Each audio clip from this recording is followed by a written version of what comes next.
Oh my god. Woo! All right, how are you doing, folks? Hope you are doing well. Let's get started. Let's go. You can hear me in double? Oh. Really? All right. Just a second. Why can you hear me in double?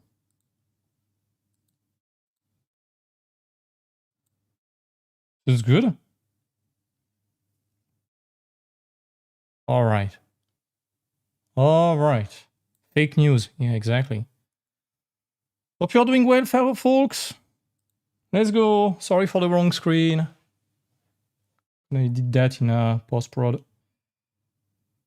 So, today, very important talk today. Let's go. With this one. Oh yeah, I was just sharing the wrong scene in OBS. So, we had a bit of nice music as an intro because we need a bit of sweetness, a bit of gentleness before the absolute carnage that will be that stream.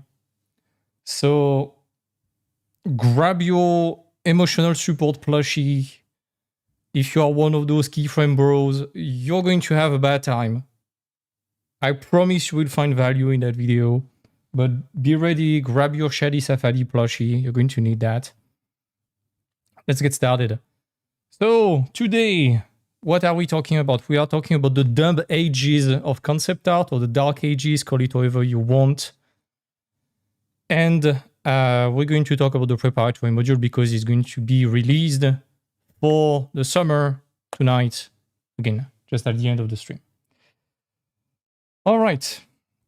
So, be ready. It's going to be a fun stream, I think.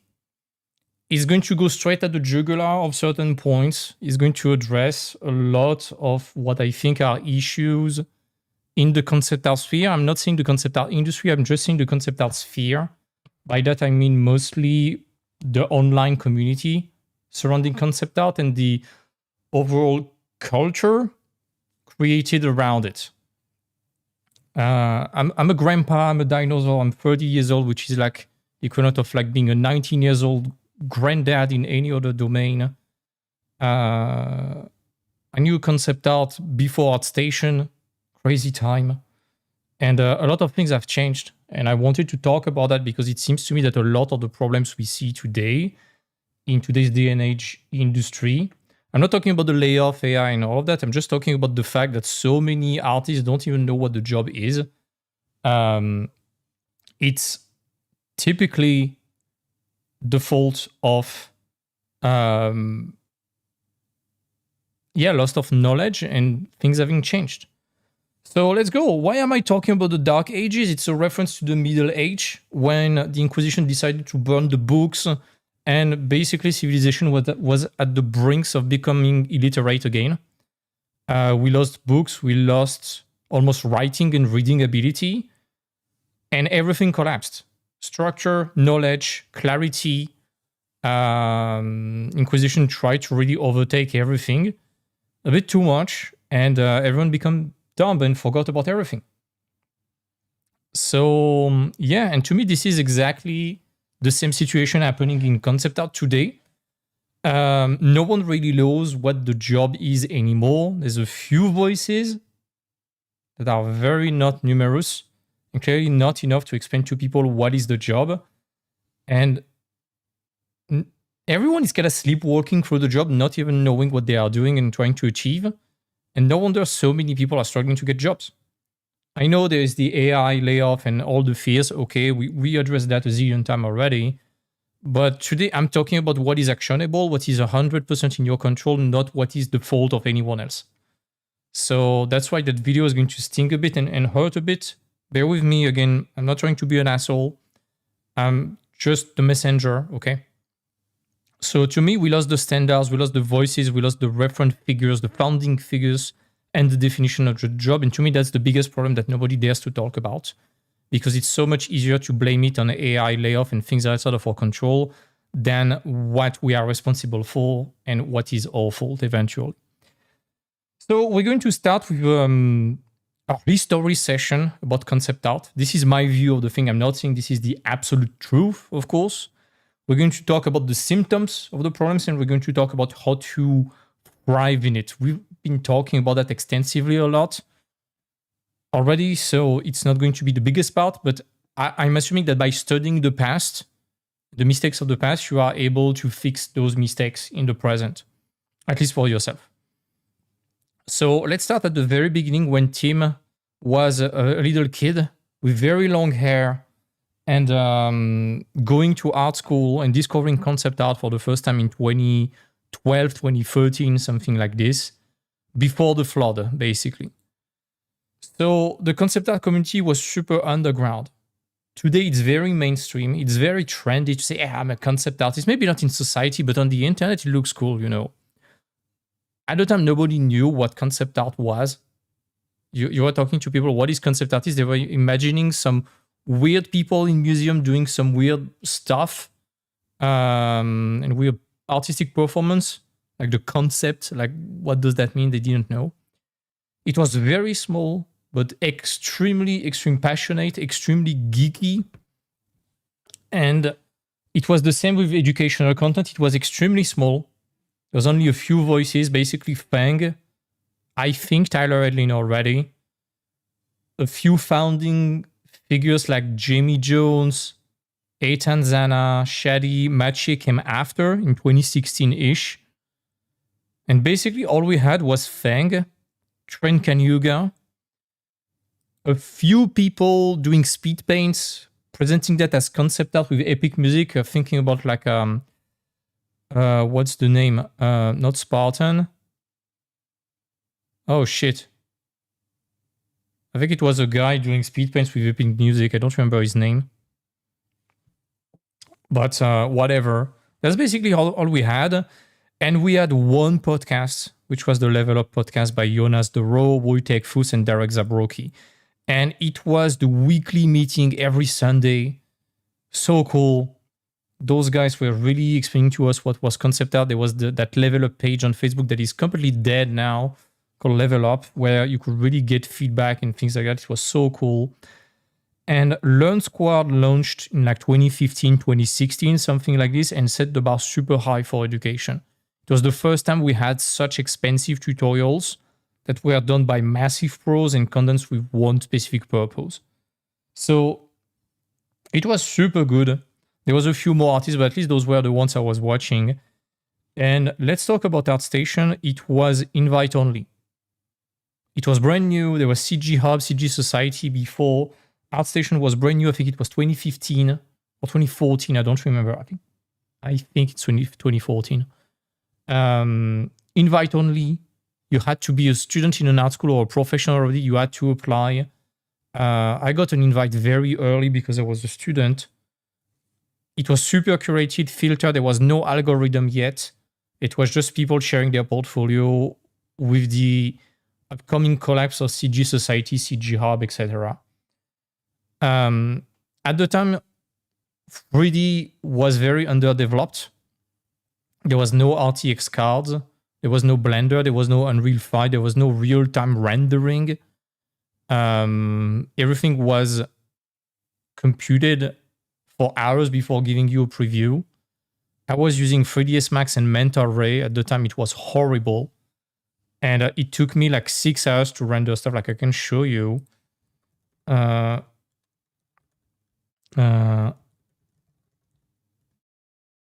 I can show you the work that I was doing in 3D at the time. But something like this, 2016, took me like 6 to 8 hours to render for that piece of crap of a 3D scene right there. Crappy lighting, it was so bad. Same right here, it was my art test for Ubisoft. And those 3D scenes, this one and that one, each of them took like 6 hours to render, I think. That's the only time I slept during my art test. for that piece of crap that would be rendered in like more than an instant on Blender today. It was rendered with the CPU. I had a 4-core i7 CPU. It was the best you could have at the time. And still it was choking massively. So 3D, it was hard. It was not something you could rely on. And photo bashing, it's simple. There was no photo bash packs. And absolutely nobody knew how to photo bash. And we learned about photo bashing. It kind of became mainstream. Heavily frowned upon, kind of similar to AI today. Not with that magnitude. But there was a lot of artists who were saying, yeah, no photo bash. I painted everything by hand. And to that, Maciek answered, nobody cares. Nobody cares.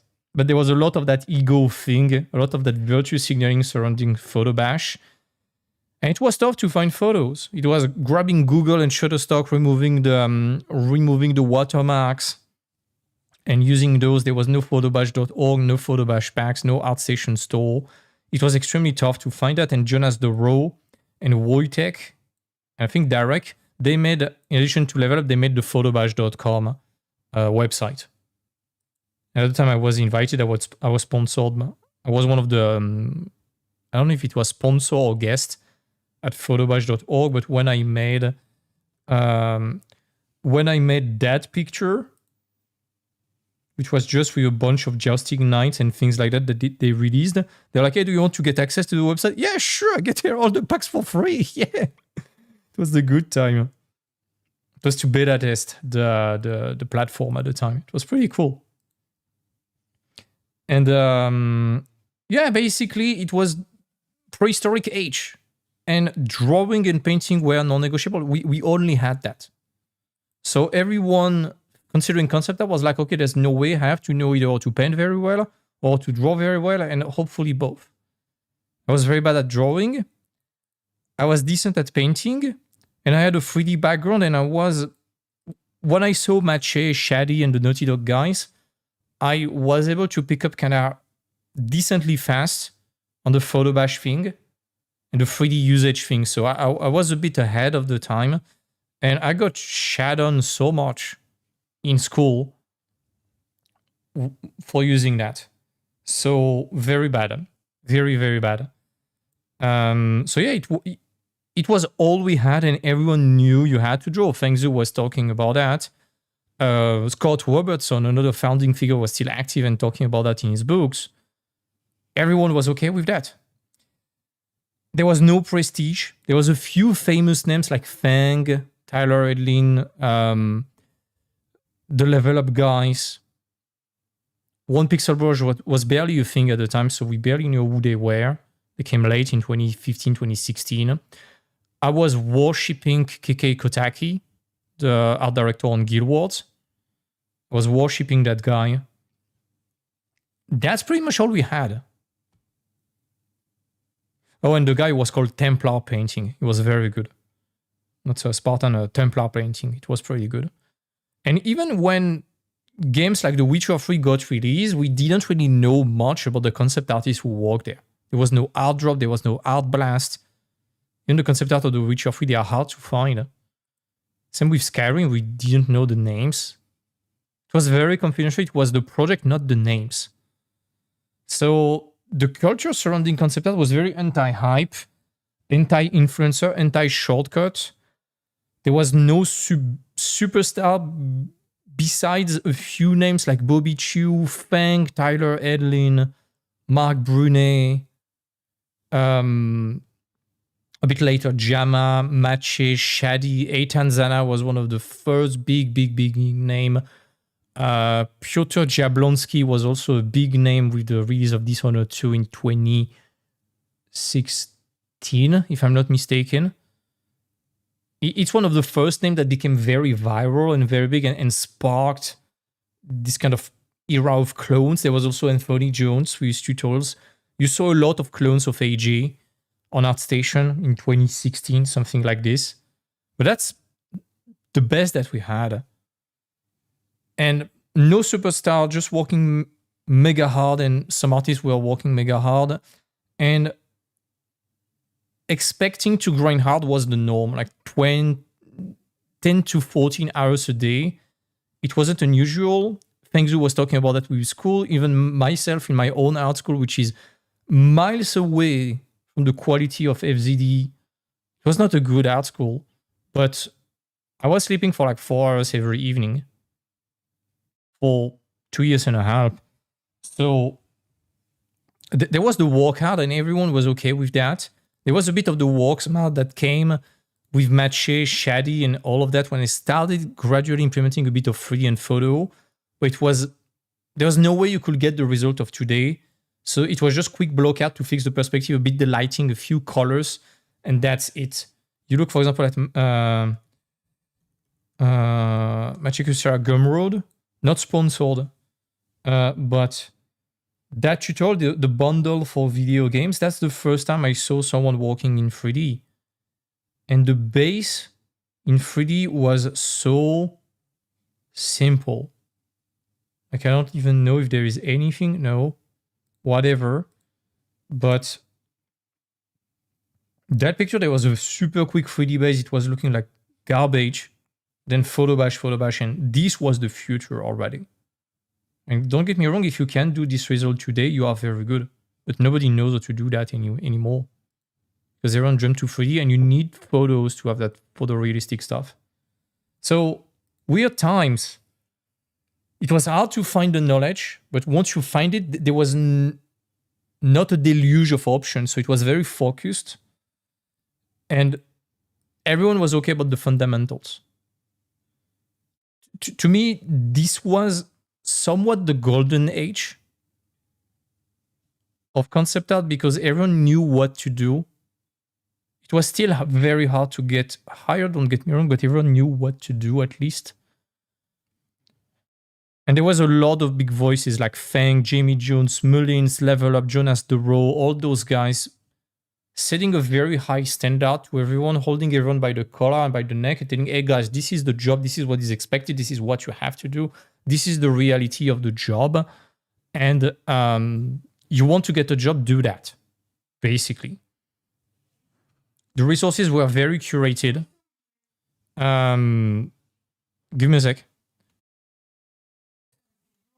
The resources were very curated. There was a few forums, a few pages, a few podcasts, etc. And the role we had for the industry was very clear. It was you need to solve problem. You're not there to make fancy picture. You're there just to doodle some stuff and to design things. And everything was clear overall, like the call outs and all that mindset. Like you look at anything from Fang. I was binge watching that channel, and everything you see, even for the miniatures, it's call outs everywhere, call outs, sketches. It was very obvious. We saw a few of those beautiful picture, but it was some mood, you know? Like, this was some mood. We all knew it was some speed paint. Oh, I forgot to talk about that. The daily speed paint. There's a massive culture about that. A lot of people forgot about that page. It was getting so many people to level up like very, very hard with that thing. You had a few topics every day and you had 30 minutes to do that. No photos, tracing, paint over. And you stop when the timer ends, even when you are unsatisfied. And it was very hardcore. Like, you break the rule, you get banned. If there was any suspicions, you got banned. And daily speed paint was amazing. It was getting people to level up and to find their style and process very fast. You could not think, you could not design good stuff, but you were trained on efficiency thanks to that. So it was a very sane foundation to learn and to build your skill because everyone was standardized. And as I like to say, any community, you can measure the strength of a community to how small they are. The smaller, the better. The more coherent they are, aka talking the same language, the better they are. And in quote-unquote deviance, compared to the mainstream. And in that occurrence, it was compared to mainstream jobs, of course. We were a bunch of freaks at the time. So that's pretty much it. Give me a second. There's a bit of noise. Let me put some earplugs to not be disturbed. All right, I'm deaf now. And then in 2018, there was the Clone Wars, or at least what I call the Clone Wars, which is basically a meteor hit the industry. Actually, 2 meteors hit the industry. The first one was The Last of Us and the One Pixel Brush and Naughty Dog guys. It was a massive. It was a massive earthquake for the industry because it was shaking all the techniques. Those guys were like, hey, you know you can use photos and 3D to do photorealistic results that nobody can do faster? And everyone was like, what the fuck? Really? I'm going to answer a question after, so if you have some question like Nikita, keep that for the end. We're going to talk about that. And it was the first meteorite hitting the industry. It was really crazy, the arrival of photo bashing 3D, and a lot of people felt very threatened by that. I remember a lot of my teachers, those old farts of teachers, were post-boomer, knowing only how to draw traditionally, even frowning upon digital painting, and saying that if you were not drawing everything by hand, you were cheating. So, not very good. So, that's the first meteorite, and the second meteorite was the ArtStation boom in 2017, 2018. And it became massive, and the algorithm changed at that moment to reward visual candy, flashy pictures, things that we like to consume a lot as a user, rather than what the industry needs. That's the time where there have been the first art drops also. Unofficial art drops. Now you can sponsor ArtStation to make some art drops. It was the first time there was this kind of things. And also in 2018 and beyond, this is where we started to see the rise of cults surrounding studios, especially Naughty Dog. Again, nothing against you guys at Naughty Dog or PV. I love you guys. And you are aware that you created some monsters. But it was the first time we saw some cults regarding some project. Like, look at the cultist of The Last of Us. You criticize The Last of Us in front of them, you're going to get stabbed, you know? You cannot criticize anything Naughty Dog does. Same with Sony with God of War, when the first big God of War on PS4 got released. Oh my god. Same with Hellblade. Spoiler alert, I absolutely despise Hellblade. I think this game is so pretentious. And basically there was a lot of big games who became viral like that, who formed cults. And there were now so many artists who wanted to join those studios, not because of the game themselves, but because of the prestige attached to those studios. Before that, it was basically Blizzard and Riot. Okay, always have been prestigious, that's fine. A bit of Ubisoft also for Assassin's Creed. But that's the first time we saw some massive cultists and people were like, I absolutely want to work on The Last of Us. I live, breathe, and die Last of Us. And then you ask them, have you played the game? No. But I want to work on them. Why? Do you play horror game? No. And the more you dig, the more you realize it's more prestige than the game itself. And everything attached to the prestige, like proving yourself, proving you are the best, etc. No judgment about that. I was the same at the same time. In 2016, I wanted to join Ubisoft. I was like, Ubisoft is the most prestigious stuff that I know, especially in France. I want to prove everyone wrong. I was the same, okay? But that's the first time there was this kind of cult. And we started to shift, and Feng explained that in the video 110, The Spirit of Entertainment Design last year, very well. What started as entertainment design morphed in, and it was very design-centric and ID-centric. It morphed into a display of skills and rendering And we started the era of keyframe porn, where everyone was just abiding by keyframes. Even investors, they wanted keyframes because of The Last of Us, mostly. I'm not putting the blame on them, but it was following that. And monkey see, monkey do, everyone started to mimic that because The Last of Us was a massive slap in the face for everyone. And everyone started to be like, hey, I want to do cinematic. And at the same time, in 2018, that's where the line between... There was that very short-lived trend for maybe 2 years of every single company becoming extremely pretentious and pedantic and wanting to blur the line between games and movies. Being like, yeah, we are making a cinematic experience. Yeah, except that you have the worst of gaming, you have the worst of movies, and you smash them together and you don't have the best of each. A few examples that were very good at that still. Detroit Become Human. I think Quantic Dream is one of the only company that really knows how to make cinematic games very well. We got Death Stranding, of course, 2019. Massive slap in the face. And Last of Us, Part 1 and Part 2, of course. But there was so many games and so many AAA studios. I remember Ubisoft with Watch Dogs being like, we wanted to make it more cinematic and such. And Battlefield, we wanted to make it more cinematic and immersive. Yeah, but everything was looking bad. And the line between film, game dev, and pure illustration was crumbled compared to before, where it was very clear. And the last thing is that it became the clones of clones of clones. Like new trend drops on ArtStation. This is what every concept artist portfolios next week was looking like. It's still the case today.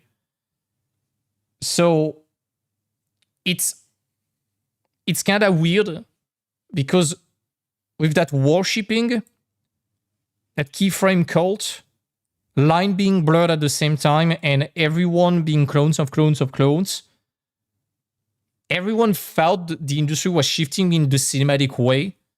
So it was a fertile ground for what was coming next, which is basically COVID chaos and the mentorship gold rush. So all of that happened during 2018 and 2020. And then COVID happened with all the chaos that followed. So studios adapted quite fast, especially in the gaming industry. Movies, that's a different story. But for games, it adapted very fast. And people felt that remote work was the norm. That's one thing we're going to talk about a bit later, if I'm not forgetting about that. But for most people, there was a lot of unemployment, a lot of social aid. So a lot of people were stuck home, paid to stick home, could not buy anything, like going to the theaters, going to the restaurants. So they had a truckload of money in their pockets at home, a lot of free time. So during COVID, we saw an absolute explosion, a gigantic supernova of tutorials and mentorships done by everyone for extra income. And it's not just in the art space, it's in every space of the internet. Make money, muscle, seduction, Instagram, being an influencer, anything you could imagine, every niche on the internet, there was an explosion of gurus, influencers, mentors, or self-proclaimed mentors, and online education about anything you could imagine during the COVID. And that's because COVID created that opportunity. People were like, hey, I'm stuck home. Let's still level up a bit on my own. Let's invest in my education. And there was, as I said, the rise of influencers / self-proclaimed mentor with zero experience, either in the art space or in any other space. The make money guru, the 20 years old life coaches, the influencers in Dubai doing drop shipping and things like that. And there was zero standard about influencers at the time. It was brand new. Everyone got rinsed since. But hey, that's the problem. At the time, there was zero standard and everyone got burnt. So we saw a lot of glorified tutorials with 5 Q&A sessions and 1 live demo sold for $800 as quote-unquote mentorships. It's still happening today. Antonio talked about this in the video that we saw the other day from him about mentorships.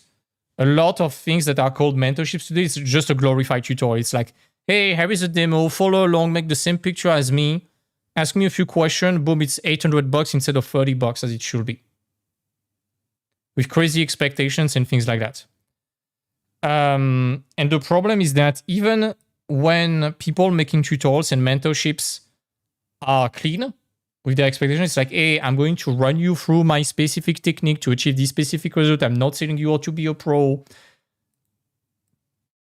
People being people, they like to tell themselves stories. It's like, oh my God, if that guy who worked on Star Wars is showing in his tutorial to make spaceship from Star Wars, and I'm following the tutorial on how to make spaceship from Star Wars very well, and me too, I'm making spaceships that look like Star Wars, I can also work on Star Wars, you know? Again, that's the chase for prestige. Prestige makes you blind and gets you to set up crazy stories and expectations in your head like it's going to fix all your problem. Spoiler alert, no. And it created an army of people who, when you were seeing their work, you could clearly tell they watched the same tutorial. Even today, like the Piotr Kwiński tutorial, you can see when people followed them and did not get the full point. Same with a few old school Eitan Zana tutorial. Same with certain stuff on Learn Squad. And I'm not criticizing those tutorials. They are fantastic. It's just the way people use them. They are just copycats. And they are not extracting the first principles out of that to make pictures of their own. And when you see another great post-apocalyptic stuff covered in rubble and dirty cars, yeah, Piotr Kwiński tutorial. Okay. You got the technical part, but you did not get the fundamentals behind. And that's why he continued to create that army of clones overall. So, yeah. And it was a mentorship and online education at the time. It was a super duper lucrative business. Some people, they made more money at the time than they will ever make in the industry thanks to that. Selling tutorials, selling quote-unquote mentorships and things like that. I'm not telling that everyone was a scammer, of course, but there was a lot of, not grift, but not properly set up expectations wrapped around certain courses or tutorials. And there is something that happened that I call the Art Dubai influencer syndrome. So you know the douchebags in Dubai, like the Andrew Tates, things like this. Your favorite entrepreneur in Dubai living their best life with the Bugattis, the Bimbos, the yachts, and the Rolex. All of that on rent, of course. That's what happened a lot in the industry at the time. I have a little meme about that. But before showing you the meme, they were selling prestige and the big names they worked on. And there was a lot of artists becoming rock star almost overnight and being worshipped like gods. I won't say name. I don't want to criticize anyone. And sometimes they became like that without even being aware of that, without wanting that or not, because a lot of people, artists being artists, they love to worship people. But I'm pretty sure everyone can think about a few names about those kind of people that became rock star overnight between 2018 and 2020. And got worshipped like gods for a few flashy picture and project names on ArtStation. I talked about the buy my course and you too can work on Star Wars thing. And basically your average influencer concept art starter pack was like some quadruple XL Asian streetwear, some plants, a cozy desk with domotic and that fucking salt lamp right there, a cat, generally a ragdoll, a giant ass computer from WS Studio with 4 RTX something, the typical podcast bro, and calling everyone bro and being like, yeah, you don't need that fundamental bro, just Photobush Smart and add fog. This $97 add-on changed my life, bro. Bro, if you are not using Octane and Megascan, you're wasting your time. Trust me, bro, I worked on Star Wars. Well, not technically it was for a contest, but same vibe. No cap, this Gumroad tutorial I watched increased my rate by $500 a day. It was exactly the same bro culture that you saw in other podcasts from any other spheres of the internet, but applied to art. And I really don't like the bro culture, to be honest. It's so bad. And that's what happened a lot because during COVID, it was also the explosion of podcasts. You know, everyone was having a podcast. Yeah, cat being relevant. The cat is innocent. That's fine. And I don't get me wrong. I like each and every single of those points, but not packed together. Or at least not packed with the bro culture. But basically, everyone had a podcast. Everyone was talking about crazy rock star story, but never about the process. So everyone was talking about the success stories. This guy became a millionaire overnight. He went from shithole country to getting a 6-figures job. Oh my God. Let's have the story of Bob. And I mean, that's cool. That's super duper cool. But there was too much. There was too much of that. And the problem is that everyone jumped in.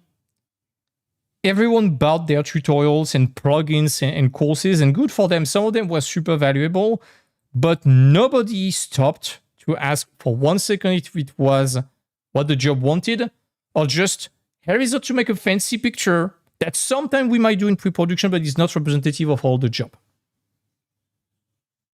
I don't know a single of those tutorials that I can recall that say clearly, hey, guys, remember, this is less than 5% of what you will be doing at job. And that's the problem. Last thing, we got an explosion of remote jobs and outsourcing studio with zero infrastructure, 100% online. Good for them. They seized that opportunity. But the thing is that everyone expected remote to become the norm and the new paradigm overall. And the problem is that at the same time, during the COVID time, when the world needed them the most, they vanished. I'm sorry. This picture is so stupid. I'm sorry. Fang, if you watch that, I'm so sorry.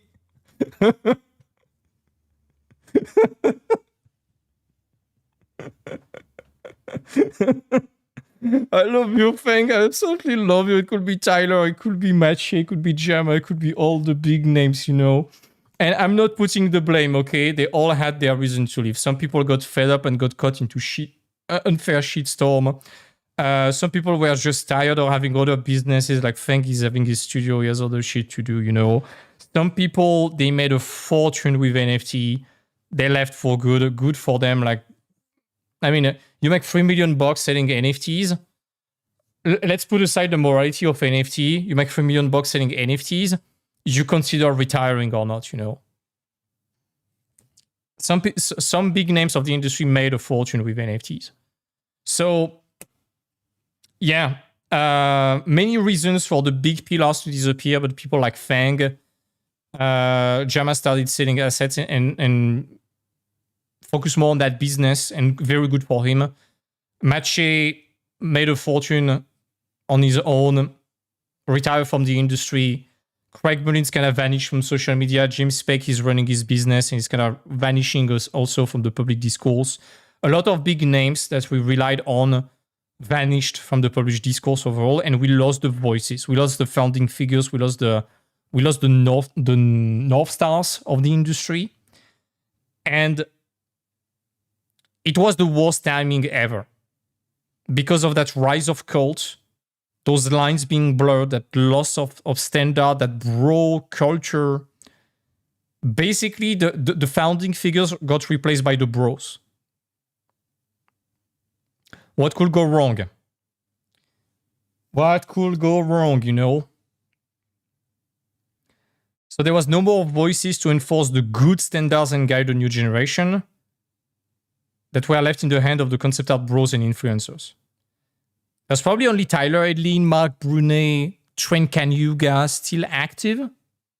A few more. But, yeah, changed a lot, basically. Don't want to call names. That's not the goal, and I have nothing personal against anyone. But we got a lot of that bro culture overall. And there's also another problem, is that using those modern techniques like kit bash and all of that, it became a bit the norm, you know.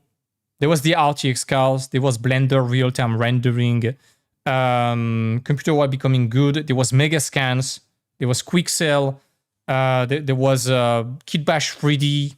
All those ready-made asset packs started, and with the bro putting the spotlight on those methods so much and not putting the necessary warnings, everyone jumped in that. The new generation felt it was the norm and never knew about Fang and all the others, you know, and felt it was the norm.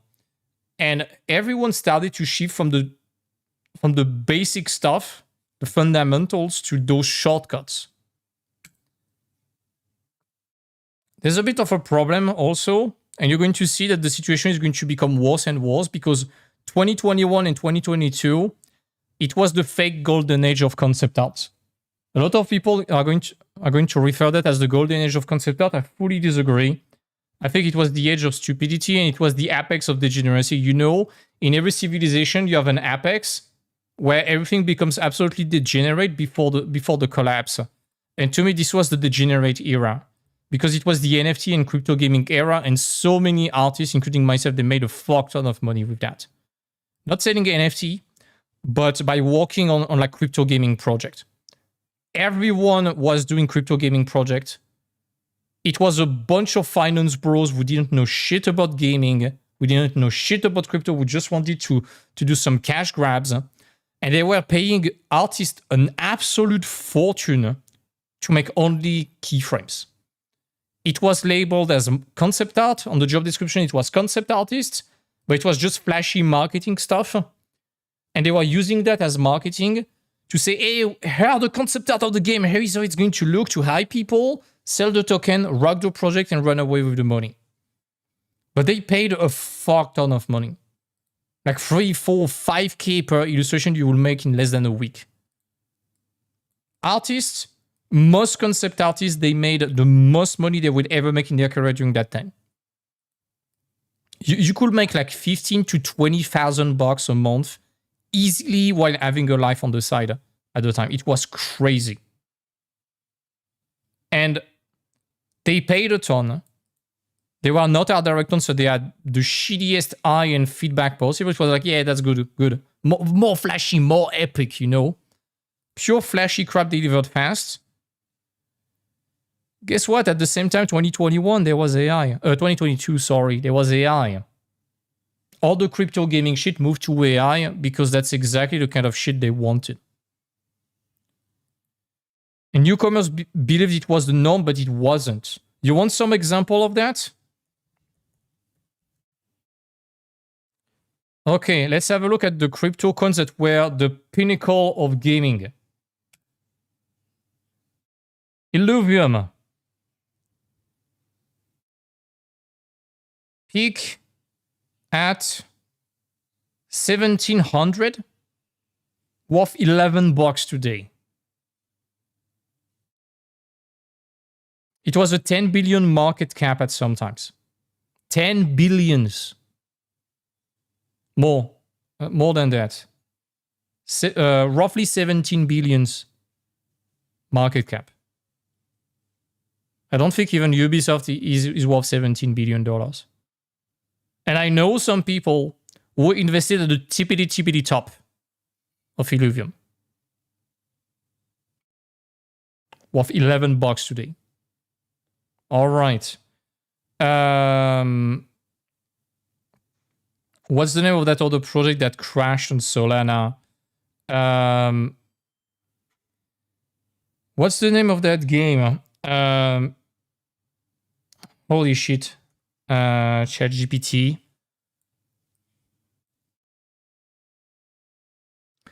What's the name of that crypto gaming project that was on Solana, resembling Star Citizen, that crashed to zero due to the FTX collapse?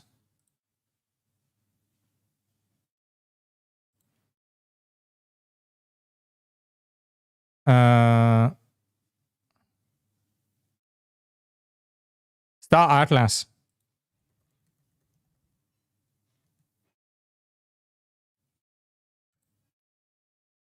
Okay.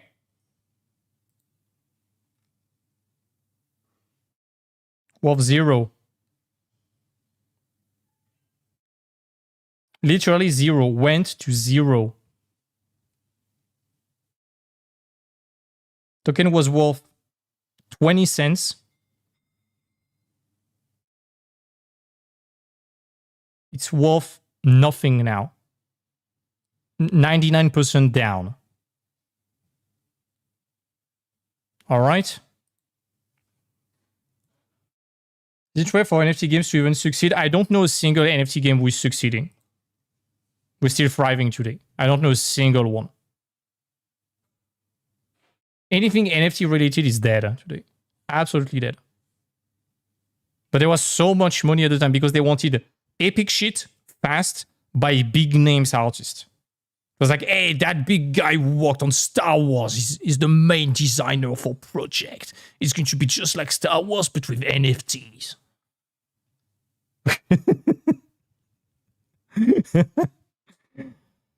And that's kind of sad because a lot of people started working there. Like right there, almost anyone could work. It was so easy to find jobs. You are a bit on Twitter saying, hey, I'm a concept artist looking for work, I'm doing keyframes and marketing art. You were swimming in jobs. Absolutely swimming in jobs. And a lot of people felt that being paid a ton for zero standard, just flashy crap delivered fast, and doing concept art, at least something called concept art, but is actually marketing art, was the norm. So a lot of people, they were in that situation. I was a concept artist for some crypto gaming project, and Batman slapping them. No, you just made the marketing art used to hype and rock people. Yeah. So, yeah. I mean, L-Rocks, everyone got convinced at some point on the stability of NFTs. I mean, you want me to show a massive L that I took? Those guys. Made by hand. I have 100 unique ones and I have 10,000 procedural ones. All rendered on my machine. It took an entire week with my machine running to render the 10,000 of them. I spent 2,000 hours on those shit. I spent 2 years on those shit. I didn't know anything about NFTs. I was believing that it could be something like, oh my god, the visuals are cute. I never sold a single one. Took a massive 2,000 hours L on that shit. They're cool. I love them. But I hate them at the same time. I think they are cool. Look at that. There's a penguin one. There's a potato one. That one is adorable. Those were cute, you know. Pretty fun to make. And it was a great exercise to try to give a personality to a rock with just 2 googly eyes. It was very fun to do. It was such a massive L. Oh my god. There was a baguette one, there was a moldy cheese one, a snowball one. I poured my heart and soul in that shit, naively believing it will amount to something great. It was at the very beginning of the NFT trend when we didn't know shit, there was no standard, and there was all the signs to tell it will be a fucking scam, it will be worth nothing, but everyone, me included, wanted to believe that something cool could be made out of that. Massive L. Massive fucking L on that shit. So yeah. I too was believing that the NFTs, at least at the beginning, were there to stay. And one of the company I worked at, called Polymos, started... It was a bunch of former admins on World of Warcraft and RuneScape. One guy invested in Polymos at $10, sold it at $1,600. He invested his life saving, he made over 10 millions. And he was like, let's make the MMORPG of my dream. And then the project turned from, let's make the MMORPG of someone's dream, to, which was supposed to be like Elden Ring mixed with arcane visuals. It would be so cool. I was the art director on that thing. it went to crypto gaming and then to AI generated piece of shit news. It was so bad. So freaking bad. At the beginning, I wanted to believe, really wanted to believe. And I made some cool stuff. Even for them, I made some cool stuff. Like that guy, that was super cool to do. It was a super cool dark vibe and such. It was great.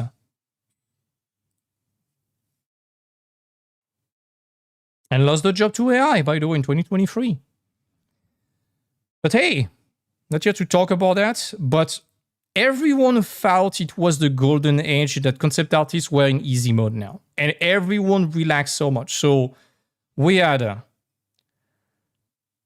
blurring the lines between themes, game dev, and pure illustration more and more and more and more. Disappearance of the standards. Bro culture. NFT crypto culture, which is the ultimate piece of shit asshole bro culture. Like, yeah, I sold my meme coin and I make 2 million yesterday, and I flipped that for a 10x. Buy my shit. So bro on bro on bro on bro on bro culture, no standard, absolute degeneracy. Nothing makes sense anymore. And 2023, everyone got the massive reality check with the layoffs. And the problem is that they got the whole industry, the whole concept art world got a reality check and got humbled, more than humbled, got meteor striked at the worst time because nobody knew what they were doing anymore. A lot of people got hired during booms without understanding why. A lot of people, whether it was new, freshly coming concept artists or all the ones who got it quote unquote easier, I disagree with that, but basically they got hired because there was so little people able to draw at the time. Anyways, people who never took the time to ask themselves, hey, why did I got hired? And how can I replicate that reliably? Very few pros were able to do that. Certainly not the newcomers joining during the hype, because they had not the distance and the objectivity to realize what they were coming during a bubble. Certainly not the bros, and all the old standards disappeared at that moment. So they didn't know about what was the pre-collapse era, basically. So nobody can teach how to get a job and what is expected. Nobody can replicate that. The knowledge was lost. And you saw so many artists, and you still see that today. So many artists who are like, I don't know to get jobs. I'm just making what I see on ArtStation, So nobody can teach how to get a job. Nobody can replicate that reliably. And the few people who know to do that, they are too busy with work because they are grabbing everything from themselves. They are making a fuck ton of money. And it's not that they don't want to share it, it's that they are too busy with work. So we have an entire generation, potentially even two, left without foundational framework or realistic expectations about the job, and told non-stop to work smart instead of working hard by the bros. And being incentivized to skip the fundamentals. In the middle of a massive crash of the industry. No wonder people were feeling depressed. I want to get back on that thing is the value equation from Alex Hormozy, which is basically dream result that you want multiplied by the perceived likelihood of achievement of that thing divided by the time necessary to achieve that and the effort and sacrifice necessary to achieve that equals the perceived value. So dream outcome, make a fancy picture. It's going to get you thousands of likes on ArtStation. Perceived likelihood of achievement? Yeah, 100%. It's easy. Follow along my tutorial. Time delay, just a few hours. Maybe a day or two max. Effort and sacrifice? No need for fundamentals. Just open Cargo and Quixel, drag and drop some stuff, set up an HDRI, follow my step, scatter some grass and shit with my plugin, press render, wait 2 minutes, add some fog, boom. Post it on ArtStation. You can do it 3 times a week. Okay, that's what the bros are setting. That's what the podcast are setting versus what Fang was setting. Dream outcome, 99% of your work is going to go to the trash bin, and that's okay. I see 99% of your work going to the trash bin. Perceived likelihood of achievement, again, 99% of your work is going to go to the trash bin. So you're going to have to fail a lot before having one successful picture. Time delay, you can spend months on one project before having the final result.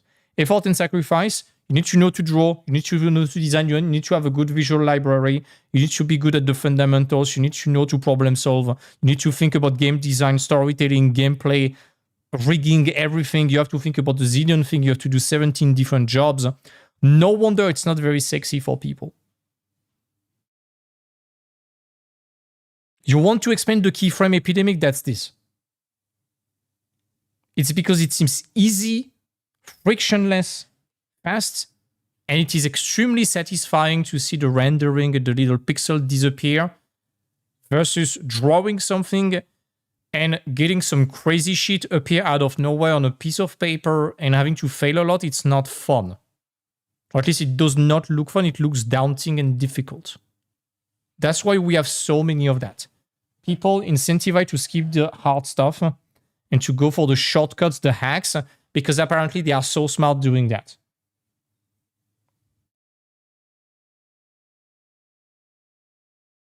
Yeah, exactly, David. It comes down to people not wanting to pull the real work that is design. I mean, look at the make money niche. Look what happened with all the grifters in Dubai telling you, hey, look at my lifestyle with the bimbo, the Bugattis, the yacht, the Rolex, and the best life in Dubai, and the gold-plated steak. You want the same lifestyle as me? I'm going to tell you my little secret to make money. That secret is dropshipping. But there is a technique that nobody knew about, a secret website that if you get it, you 10x your margin, and you can always find the winning product. I'm willing to do that. It's putting my business at risk, but I'm willing to do that sacrifice because I don't care about money. I'm already rich, despite having everything right there for a loan. But you won't notice. Plus, there is a Bugatti at the background. It's obviously mine, right? Certainly not rented. So, I don't care. I'm already rich. My life is done. I can retire right now. I'm willing to give you my secrets so you can be the next generation of amazing dropshipper. Do you know that website? You just have to give me free easy payment of $9.97. Buy my shit. That's exactly what happened. And the problem of that make money niche or gain muscle without doing nothing or pick up the girls or the guys or whatever you want without doing effort and looking like a dog eating Cheetos, the way you can sell it the best is if you can persuade someone that they're going to get the result without having to do anything. Get rich quick guaranteed. Pick up the girl guaranteed. Lose or gain 20 pounds guaranteed in a month. Yeah, sure. Won't happen. But some people are very good at saying that, and the more you can reduce the delay and the effort needed, the more the value increase. You want an example? You want an example of that? I'm going to give a very concrete example. Okay, that's something I give in the mentorship and in the preparatory module.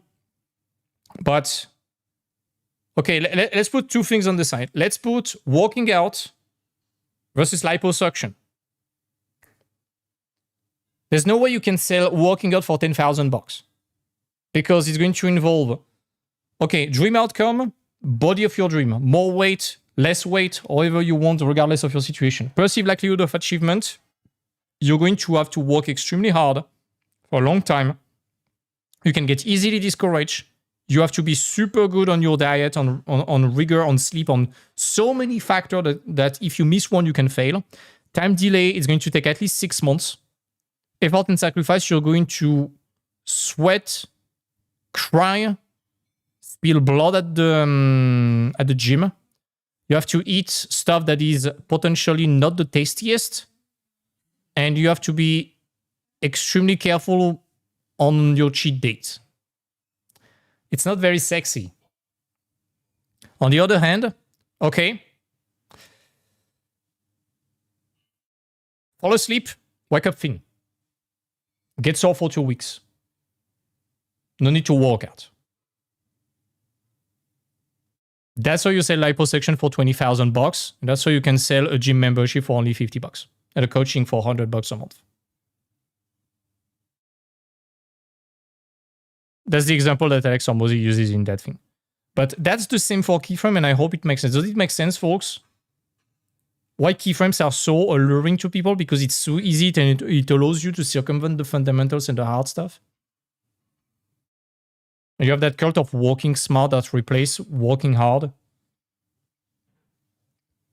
And we basically fall into this kind of Laffer curve of concept art.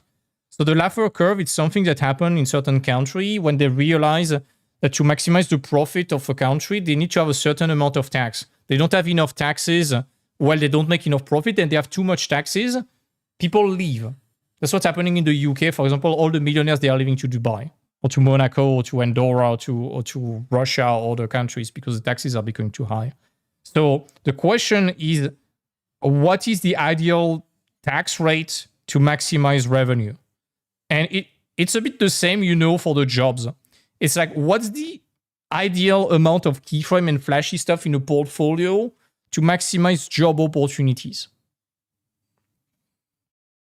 I would say roughly maximum 15 to 20%. For most people, you want to work in movies, maybe 60%. But movies is very hard. But for games, 15 to 20% max. But most people, they go to 100%. I mean, we've been roasting portfolios, and in the chat right now, ask yourself, what is the percentile of keyframes that you have in your portfolio? And what is the success rate of your job application in the last 2 years? I'm sorry to be that asshole, guys. My goal is not to be an asshole. It's just to expose the absurdity of that mentality. I'm sorry. I'm sorry some people feel called out right now. My goal is not to make you feel bad. It's just to expose the absurdity and how dumb the ages we are into. Because it's very dumb. And a lot of people today, they like to find scapegoats. I'm going to get farmed in the comment for that. And again, I'm not denying that AI layoff, corporate greed can be problems and are definite challenges, okay? I'm not denying that. Just, are you ready, folks, for something that is probably going to get the viewership drop right now and a few dislikes? Okay? My goal is not to hurt. My goal is to rip up the band-aid, okay? A lot of those are used as scapegoats to not address the biggest problem. So here is a PSA. Grab your emotional support plushie, folks. You ready? Go.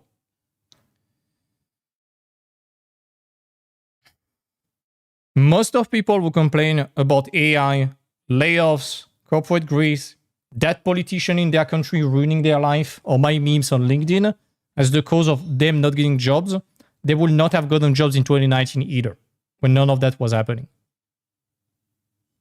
They just refuse to admit it.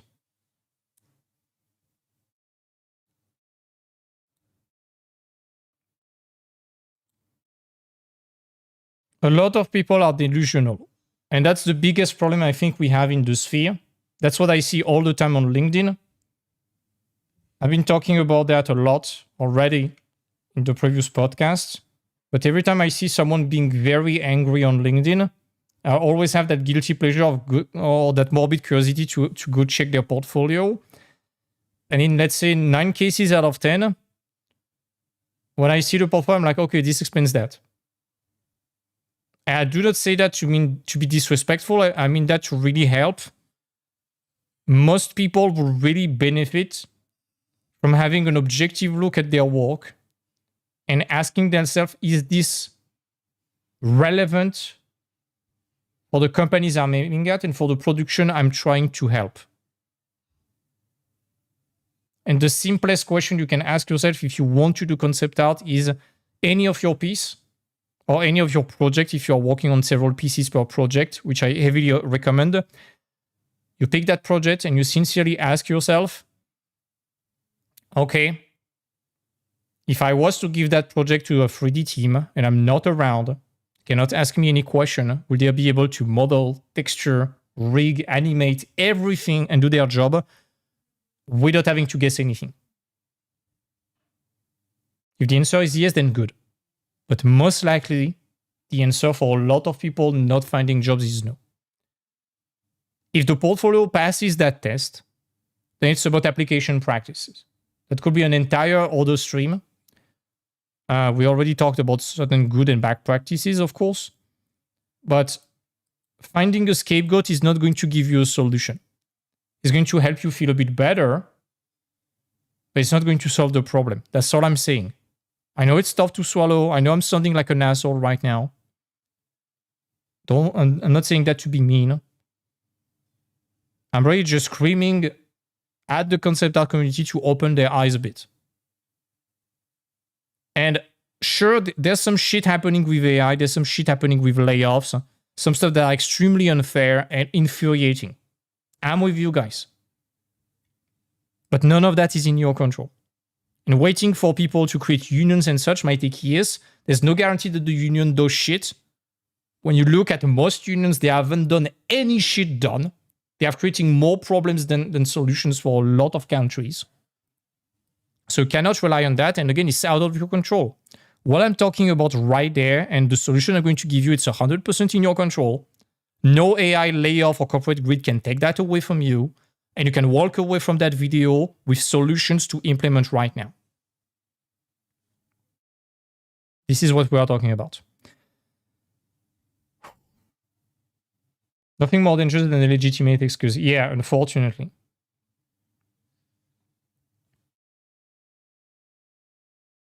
So, the consequences. The dark age, the obscurantism.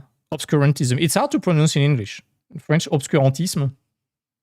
The consequence, the obscurantisme of concept art, mon ami. So we have a double illusion.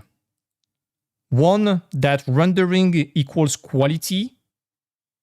And two, that marketing art equals production design. None of them are true. Rendering is just a means to an end. Marketing art is another job. Production design, nobody does that. Beside us and a few students from Tyler.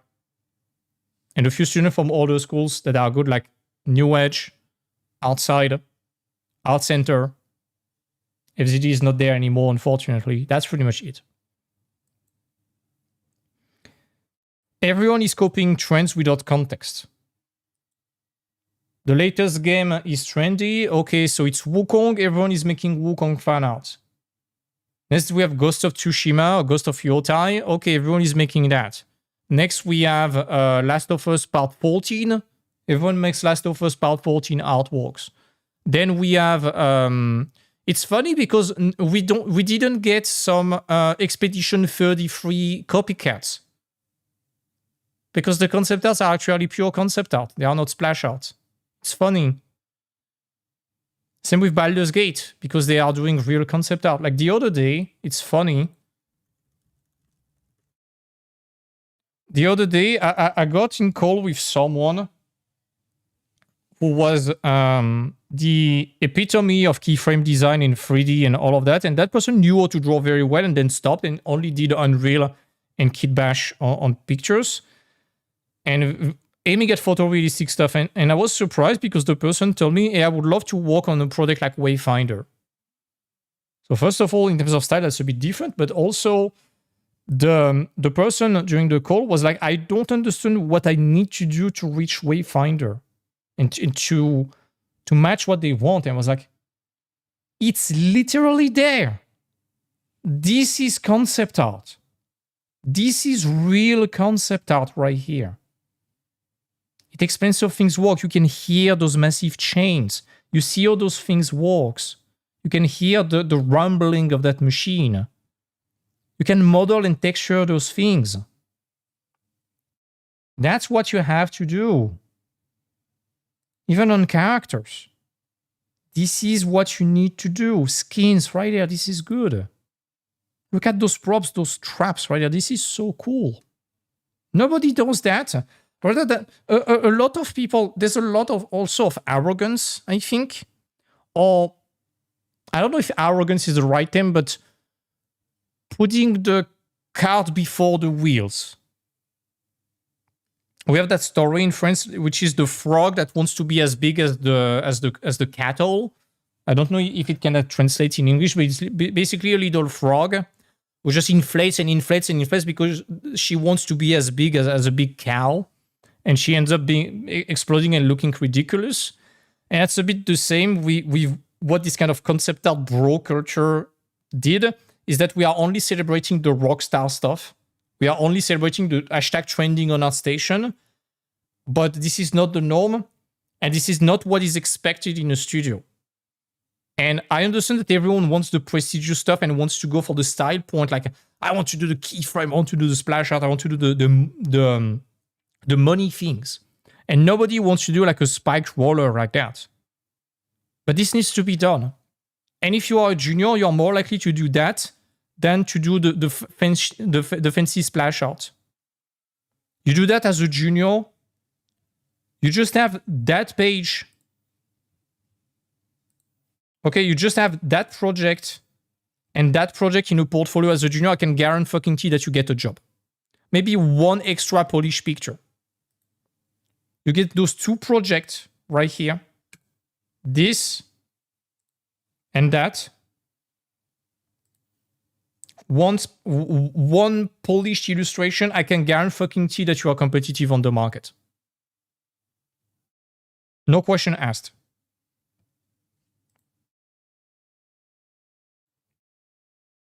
So, yeah, everyone is copying trends. They don't understand. They copy on the surface level. We talked about, okay, this person did the tutorial by this guy, and we have seen it a zillion times. And there's no critical thinking. Nobody is stopping to question what they do. They just copy and sleepwalk through the process without even understanding what's the finality of that piece. As a concept artist, when you design a picture, ask yourself, what's the goal? What am I trying to achieve? What kind of problem am I trying to solve with that picture? If you cannot answer that question, your picture is without a purpose and most likely without that much value, unfortunately. So we have vibes, trends, and copies of copies of copies of copies. I have some examples that have been gracefully sent to me by some former mentees. So I'm not bashing on those pictures. They leveled up a lot. I've showed the level up already. And I'm here to ramble about that today. But unfortunately, this is not concept art. Piotr Kwiński tutorial, Piotr Kwiński, Ghost of Tsushima. We have seen that a lot. I'm not here to criticize that. You just need to see those pictures. You need to compare concept art to a box of Lego. I think I used that allegory already. Those pictures, this will be the fancy picture on the box of Lego. The thing I was showing before from Wayfinder, those will be the bricks and the manual to assemble the Lego kit. You just have the fancy picture on the box and you miss either the manual or the bricks. Good luck making the final result. You don't have that thing, but you have the bricks and the manual, you will come to that result inevitably. In an ideal world, you want the illustration, the bricks, and the manual. If you can only have two, I will skip that one and I will get the bricks and the manual. Does that make sense?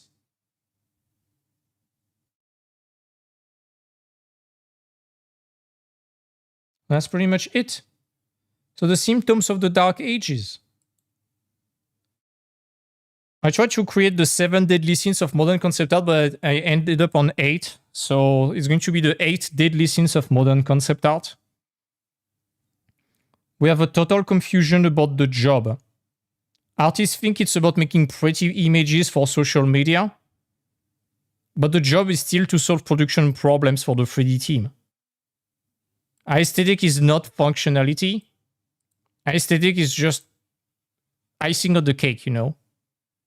So again, ask yourself that question. If your work was given to the 3D team, will they be able to model, texture, rig, animate, etc.? Basically do all their jobs from your with your pieces? From your pieces without having to guess anything. I think we talked about that food pyramid. Where I think, and that's at least how we run it in the Artness, in the mentorship, and even in the preparatory module, gameplay and entertainment is the foundation of everything. If you don't have that established, you won't be able to make a good design. Then functionality, then storytelling, and at the very end, rendering. Most people, the pyramid is inverted. So rendering is at the bottom, then storytelling, just a sprinkle. Functionality, they never heard about that. And gameplay entertainment, they don't even think about that. They think that a bunch of dudes with rifles and cosplaying modern military entering a disaffected place is entertaining. No, it's boring and generic. Unless you build a good story around. I'm going to drop a bomb about The Last of Us right now. The genius of the design in The Last of Us is not in the design itself. It's in the way they control the player and the way they deliver the experience. You look at the design of the characters, you look at the design of the place. There's nothing out of the ordinary. The characters are boring. Not boring, they are generic. They are ordinary. The environment, they are ordinary besides the post-apocalyptic thing. So it's as ordinary as you can with post-apocalyptic stuff. But the genius of the concept artists on those games, and this is what nobody gets about The Last of Us, is the way they control the pictures and the way they guide you through the pictures. You want examples? Let's pick Florent. We could pick Jad, or we could pick John Sweeney or things like that. But let's pick that one, for example. Oops.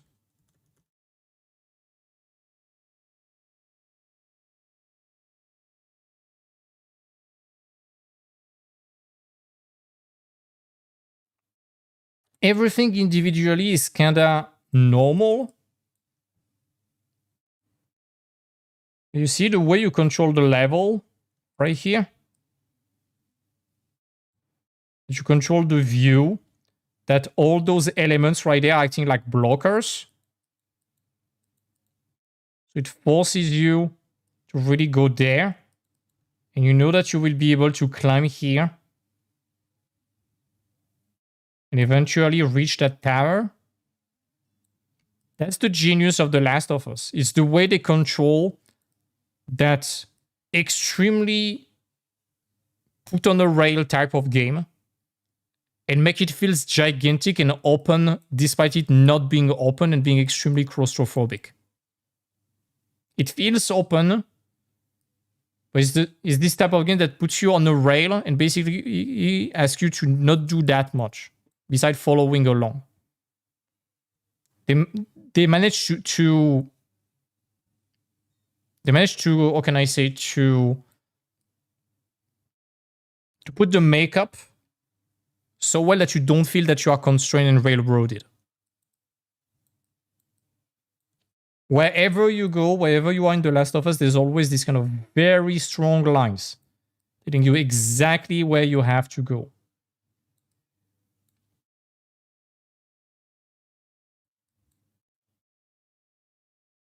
It's really user experience and the way they are telling you story.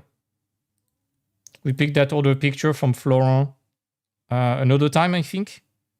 Where is it? The one with the snow. That one. Beautiful picture. So much storytelling about everything happening. So good. It's about controlling the user experience, okay? That's the genius of the design. It's not the technique. It's not the mood. The mood is beautiful, don't get me wrong. It's the way they control the user experience. And this is what they were paid for, not to make photorealistic stuff. So, the shortcut delusion. You're one tutorial on Blender or one plugin away from being a pro. That's basically the problem. That person who wanted to join Wayfinder and who was addicted to keyframe, in their entire application during the entire code, it was like, I need technique, I need to learn 3D code, I need to learn that. No! You need to get back. You need to stop kit bashing. You need to get back to drawing because you knew to draw very well. That's what you need the most. That's what will benefit your career the most. Learning 3D code is going to benefit you like a fragment of a percent, while wiping your current process, getting back to drawing in pure design, this is going to impact like 10,000% your chances of getting success. But everyone is about plugins, tricks, gimmicks, hacks, shortcuts over fundamentals, and that's the problem. Design thinking is replaced by plugins and gimmicks. You look at the Last of Us pictures. The worst thing is that we have the making ofs. Like,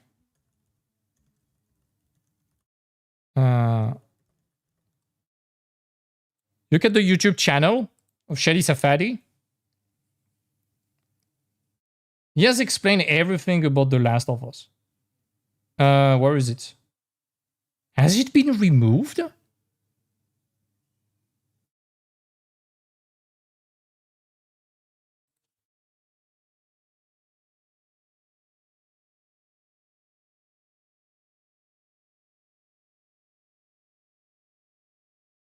Has it been removed? Like the interview with Florent? No, it's there. Okay. Here we go. It's about Jackson, like the church, for example. They are explaining everything on how they make it and also why they are making that. The knowledge is there. And you're going to see it's never about the technique.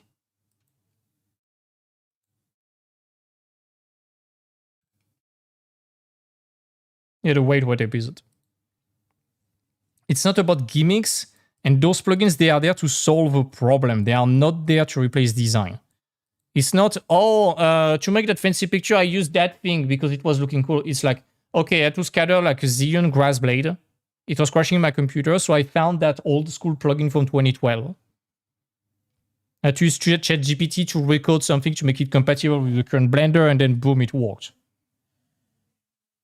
That's how they are showing those plugins. Same with the Piotr Kwiński thing. There was zero hack before.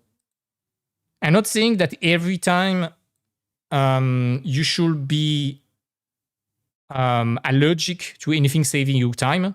Don't be stupid, of course. But just don't use something that you cannot say no to.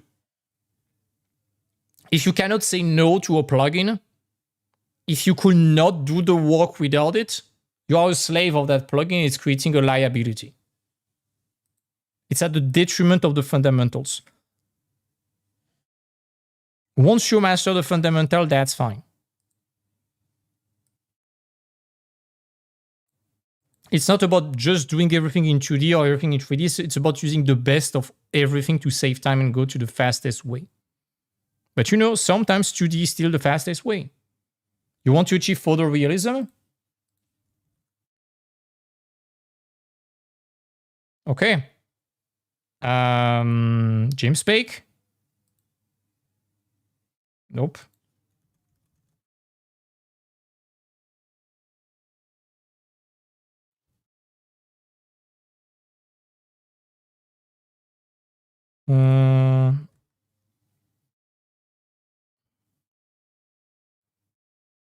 Fuck.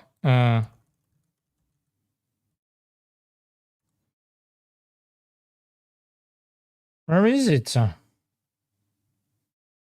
James Peck did a video a few months ago about photo bashing. I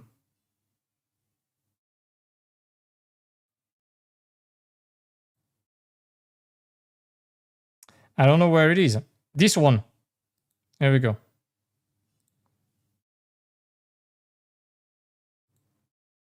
Just photos. I challenge anyone to do that in 3D in 3 hours. Good luck.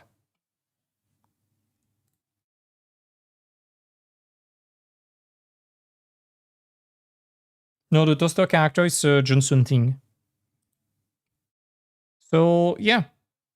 It's about not becoming a maximalist and utilizing the best of every technique and tool we have. I'm not against new tools. I'm not against a new plugin, but it should not be at the detriment of the fundamentals. Let's say tomorrow Blender stops. What do? You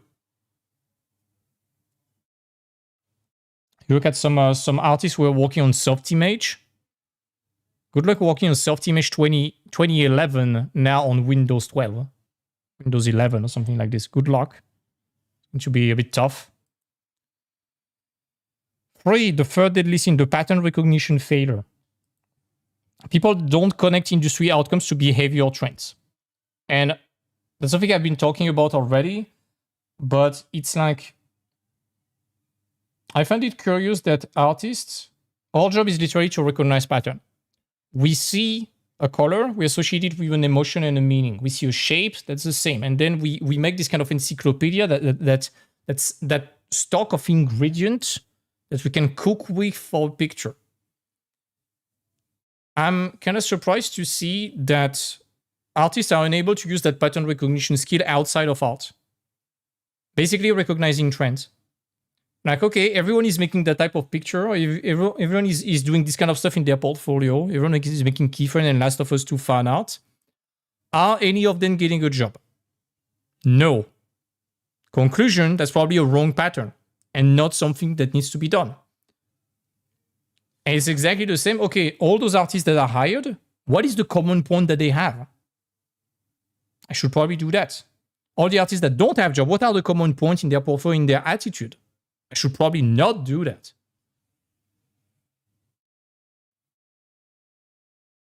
Here we go. Nice. Next, this one is a bit tough to talk about, but it's about emotional fragility. I don't want to judge people. I'm just here to warn artists about certain problems that I see a lot on LinkedIn and other social media. But LinkedIn is the one I'm on the most. But it's probably the same on Facebook. I'm a dinosaur, I'm still on Facebook. And I cannot even imagine how it is on Blue Sky and Twitter. It's probably even worse. There's basically very little to no tolerance for critical rejection in the art world today. A lot of people getting critiqued or rejected when they are applying, they take that as a personal attack. Nobody likes to be critiqued or rejected, don't get me wrong. But there's nothing personal. It just means that you expose yourself to one of the flaws of your reasoning or of your art. And it's actually an opportunity to improve. And so many people take it very personally, think like the world is out to get them. No, the world doesn't even know that we believe in, that we exist individually. But there's a lot of that victim mentality. And it kind of reminds me of that quote from Rick and Morty. I don't remember the episode, but it's Rick that says that to Jerry at some point. It's like you are acting and having the attitude of a victim, but in the end, you are a predator. And a lot of artists, they think about this way too. They act a bit this way by trying to guilt trip the industry or guilt trip people about their situation. I don't know where it comes from, but it's not working. You want an example of that? It's like the emergency commission. Oh my God, my dog is sick or whatever. There's always an excuse for emergency commission. People won't commission you out of pity. Same with saying, hey, I'm out of job. I'm about to go homeless. I understand the distress behind. I'm not dismissing that. It sucks and I'm not wishing that even to my worst enemy. But to people that are spreading a lot of negativity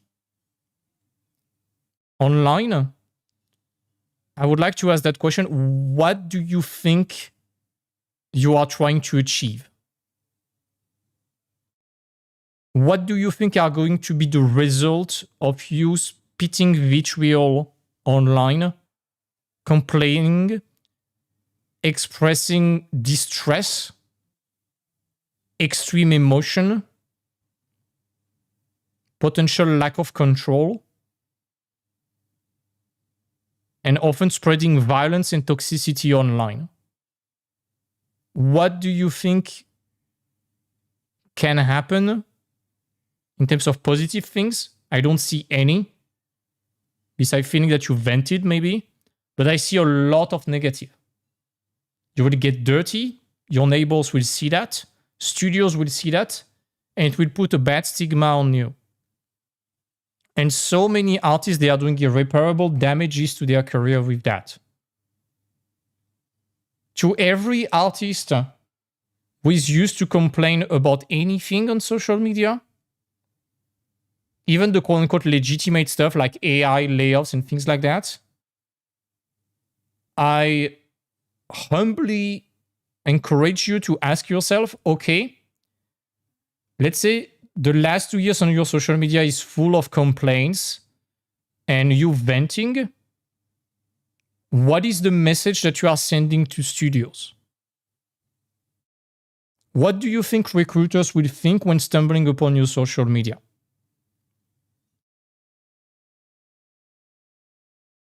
Is what they are going to think positive and helping you to find the next job that you crave so much? Or is it, on the contrary, hurting that?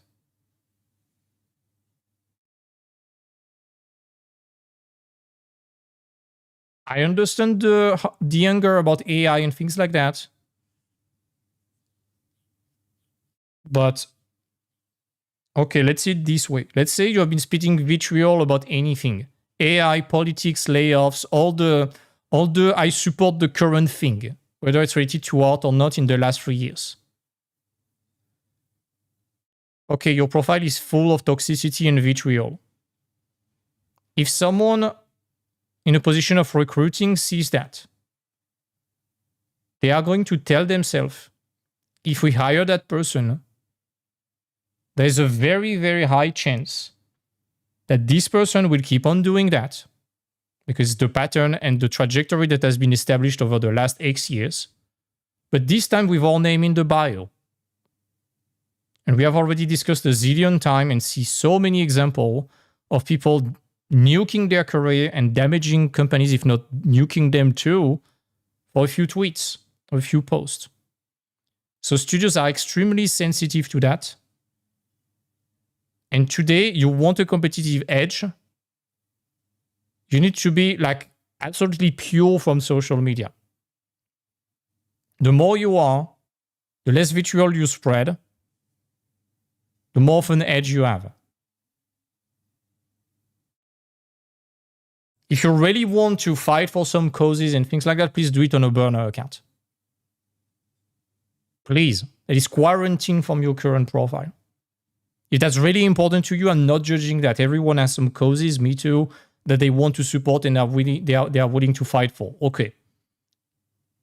But not on your professional profile. Please.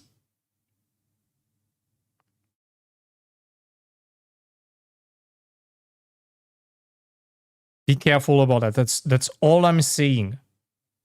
There's so many terminally online behavior, and this is such a massive problem. We're going to see the meme from what is that meme?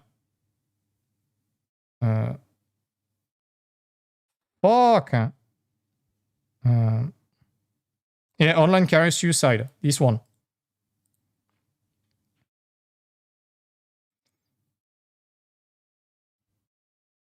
Why is it when something happens, it's always you three? The industry. Artists, writers, voice actors.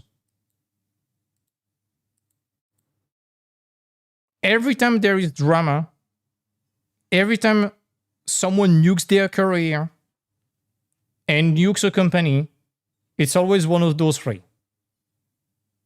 Or in most of the cases, it's one of those three. It's literally creating a bad stigma against creative people because of that. So when you go to an interview, I know it sucks, but recruiter will assume that you are most likely going to be the same. And they don't want that. So you have to prove that you are cool-headed, chill, in control, and not a little emotional grenade about to detonate on the studio. This is giving you a massive edge. So we talked about the venting negativity. Recruiters see it, it's an instant blacklist. It builds stigmas that artists are emotionally unstable. We already talked about the stress imposter syndrome and such. Let's not feed the narrative.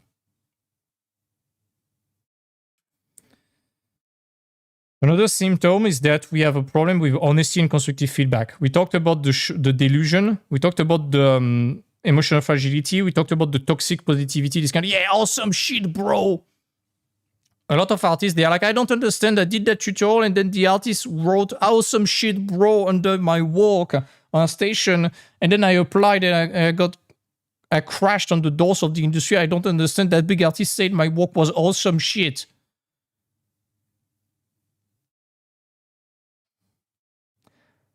I would like to install a law of absolute honesty and constructive feedback in the industry rather than a lot of people acting either like yes men or like kids that cannot handle a proper feedback.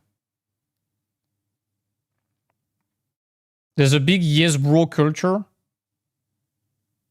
There's a lot of a bubble culture in a lot of studios. Look at the studios that are collapsing right now. Ubisoft, Bungie, Blizzard, Firewalk Studio, the one who made Dragon Age, the one who made Forspoken, etc. Everyone is deaf. Everyone wants you to think like there is one dogma. And if you dare to criticize that or to question it, you are labeled problematic. And you are potentially bullied out of the studio because of that. I don't know a single instance of a studio and a project who was in a massive bubble, was hermetic to feedback, that did well. Expedition 33 is certainly not the case. They are extremely harsh with themselves. Lion Studio, they did the most incredible listening sessions to the community. From Software, they definitely listen to the community a lot too. I don't know. Give me an example.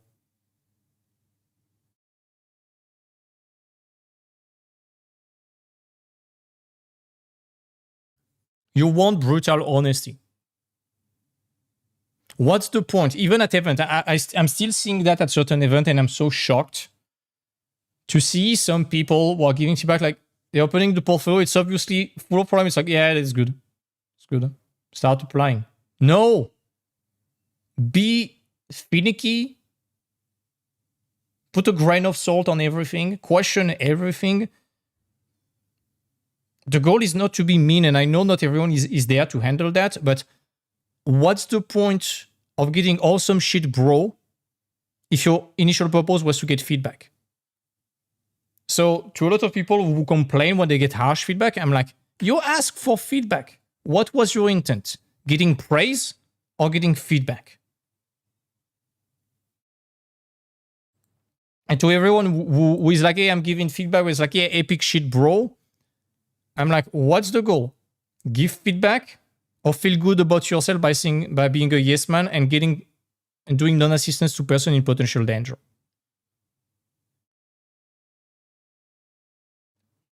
If I was the president of the concept art country, it would be brutal honesty installed immediately.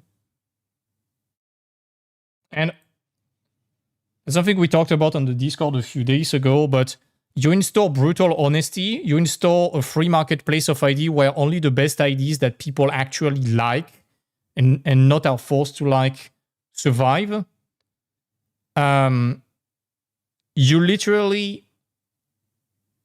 purify the industry out of 99% of the problematic figures that we have in the industry at the moment in just a matter of months. You just sanitize the industry out of those people.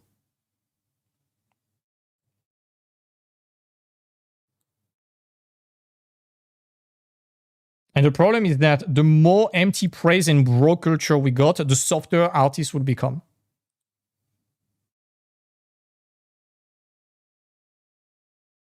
Another problem is that nobody knows how to ask for feedback either. A lot of people are like, feedback, please. Hey, I like your work. Can you give me feedback on my work, please? Yeah, cool. You don't even know which problem you are trying to solve. Hello, I'm a concept artist aiming at this type of discipline and this type of studios. I know you are working at this specific studio, and I really like your work, especially your expertise in certain expertise. I wanted to ask you if it's not abusing your time, if I could get you help on solving that specific problem on my portfolio. I'm trying to achieve these specific results, and I know in your pictures that you are able to solve that. I'm pretty sure it will take you only an instant to spot what is missing. Can you help me solve that specific problem, please? It's easy to handle, it's precise, they know what to do, they can give you freelance for that. And they know from which point of view and which lens to watch your portfolio. If it's just feedback, please, they don't know what to do, they don't know what you are trying to achieve. So to anyone asking for feedback, including on the Discord, that's how you want to do. You want to tell exactly, okay, guys, this is what I'm trying to achieve. This is what I'm struggling with. This is what I tried that didn't work. This is the result I would like to achieve. Can you help me achieve that result? You will get way better feedback than, hey, this is my work, give me feedback, please. It's more manageable, it's less daunting, and you are more likely to get an answer. And please, when you get an answer, I already say that, reach back after a few weeks with a massive improvement and thank the person. I've been working professionally since 2016, being a mentor since 2023. I was doing a bit of quote-unquote mentorship and teaching before. I cannot even name 5 people that reached out to me, got feedback online without paying, and sent me an update. I think I can quote just one. In 9 years of career. That's how rare people reaching back with proper update are. And the problem is that also nobody knows how to connect to people, because a lot of pros, when they are contacted by artists now, you can sense that that person is trying to get something out of you. And it's bad. We talked about the career suicide. Oh my god, video is going to get knocked because I said the wrong word. Sorry. Collapse of standards. No one enforces quality anymore online besides studios. In studios, they are not there to communicate about what they want. They should, but they've taken the time to do that. Summer station idols often don't even work in production. They are splash artists, they are illustrators, they are key artists, they are doing pre-production. You look at artists like Piotr Jablonski. Piotr Jablonski is not a concept artist. He's an illustrator. So there is no point in copying his style for concept art, because it's not suited for concept art.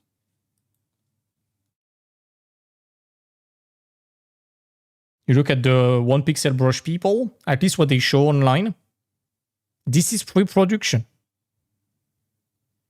Do you want to aim at 5% of the jobs available while 99% of people are aiming at that too? Do you want to play in hard mode? Some people might truly like it, and more power to you. But at least let's recognize and let's not act like we are not playing in hard mode when doing that. Some will succeed, but way less than those aiming at the Wayfinder stuff we were doing before.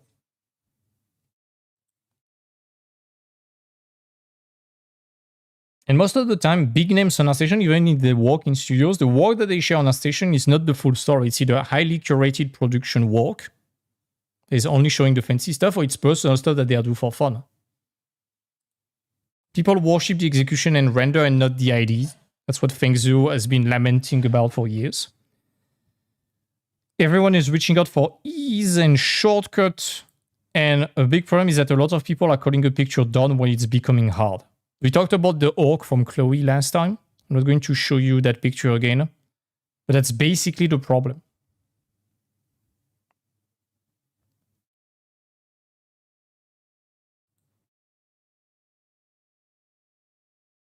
And finally, business illiteracy. Not understanding how studio work and how studio recruit and why. They cannot think in terms of return over investment, pipeline process, and deliverables. A lot of artists think that being good enough is enough. No, it was kinda in 2016, but clearly not today. And even at the time, I will argue that you will have to know to solve problem. And especially today, when studios, they are in protective mode, they want people that they know for 100% sure can deliver profitable stuff. So again, to everyone kind of sleepwalking through concept art right now, wanting to make a career, ask yourself, what kind of problem am I solving with my picture? And what are the problems that the studios have? And then compare your picture to that, and you should know if your work is ready for them or not. Okay? Very important. We talked about the problems of studio all the time, making the stuff in 3D, thinking about gameplay, saving time to the 3D team, having some storytelling, having the right camera angle. You're designing a third-person character. The back is important. You're designing a first-person character. The hands and the forearms are the most important.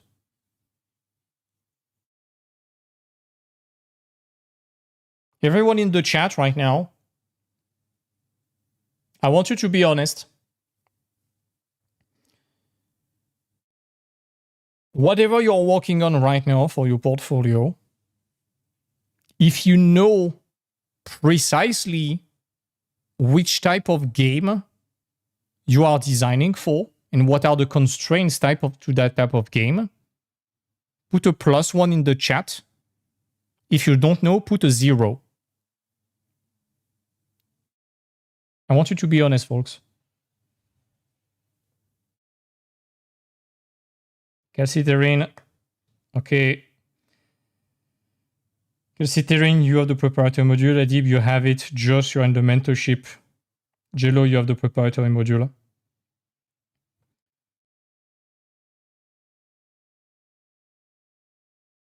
Alicia, in the mentorship thing, you are in the preparatory module. Some people, I don't know who you are on Discord. Sorry. Christina, you know.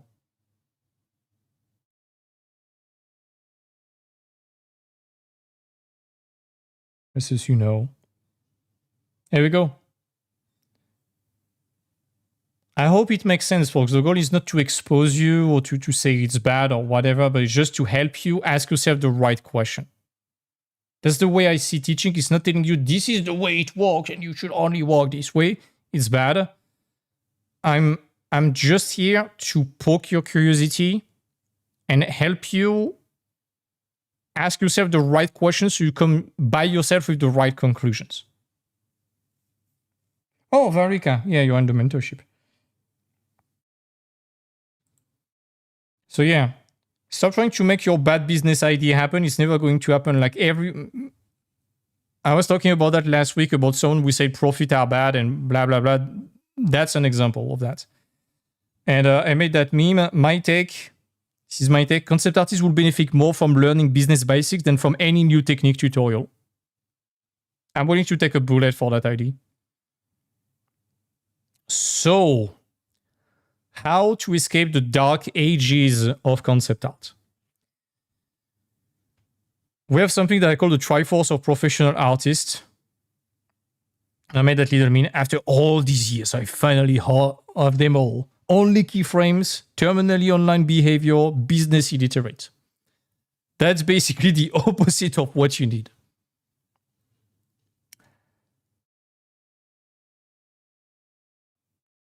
So you need production literacy. So you need to know what the pipeline need, what type of game you are designing for. And for that, you have all the content we have been producing. You have the preparatory module, which we're going to talk about in a few moments, but all the free content that we have already should be more than enough already to at least get initiated about that. You have thanks video, 100 plus videos to talk to you about that. Regarding the business literacy, it's not about running a dropshipping agency or whatever bullshit. I mean, if you want to do that, more power to you, but whatever. But it's about understanding the studio's goal with you and what makes you profitable for them. I repeat, what makes you profitable. You are not hired because you make fancy pictures. You're hired because what you are producing is profitable.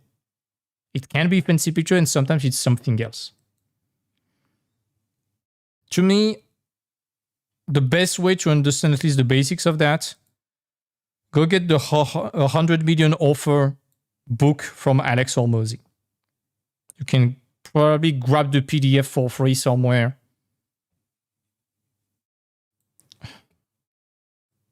I know that Alex Hormozy is becoming a bit of a controversial figure. His books are still extremely good, whether we like him or not. I don't like what Alex is becoming. I like who he was before. Now I'm not a fan of that. But his books, very, very, very, very good. 100 million offer. In my opinion, everyone doing art should read that and ask yourself, how can it be translated to a portfolio? Spoiler alert, you will get the mentorship. Because that's basically what I did. I basically built the mentorship from that book. Just following every single step on how to make a banger offer.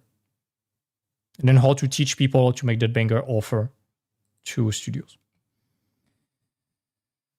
We talked about the money. Being anti-money and anti-profit might make you appear like a cool hippie online, but it doesn't pay the bills. It just shows that you don't understand how business works. Sure, greed sucks. But profit is not only desirable, but it's actually vital for any business to ensure job security. If you don't trust me, ask Firewall, the studio who made Concord. Ask Bungie right now. Ask Ubisoft about not making profit.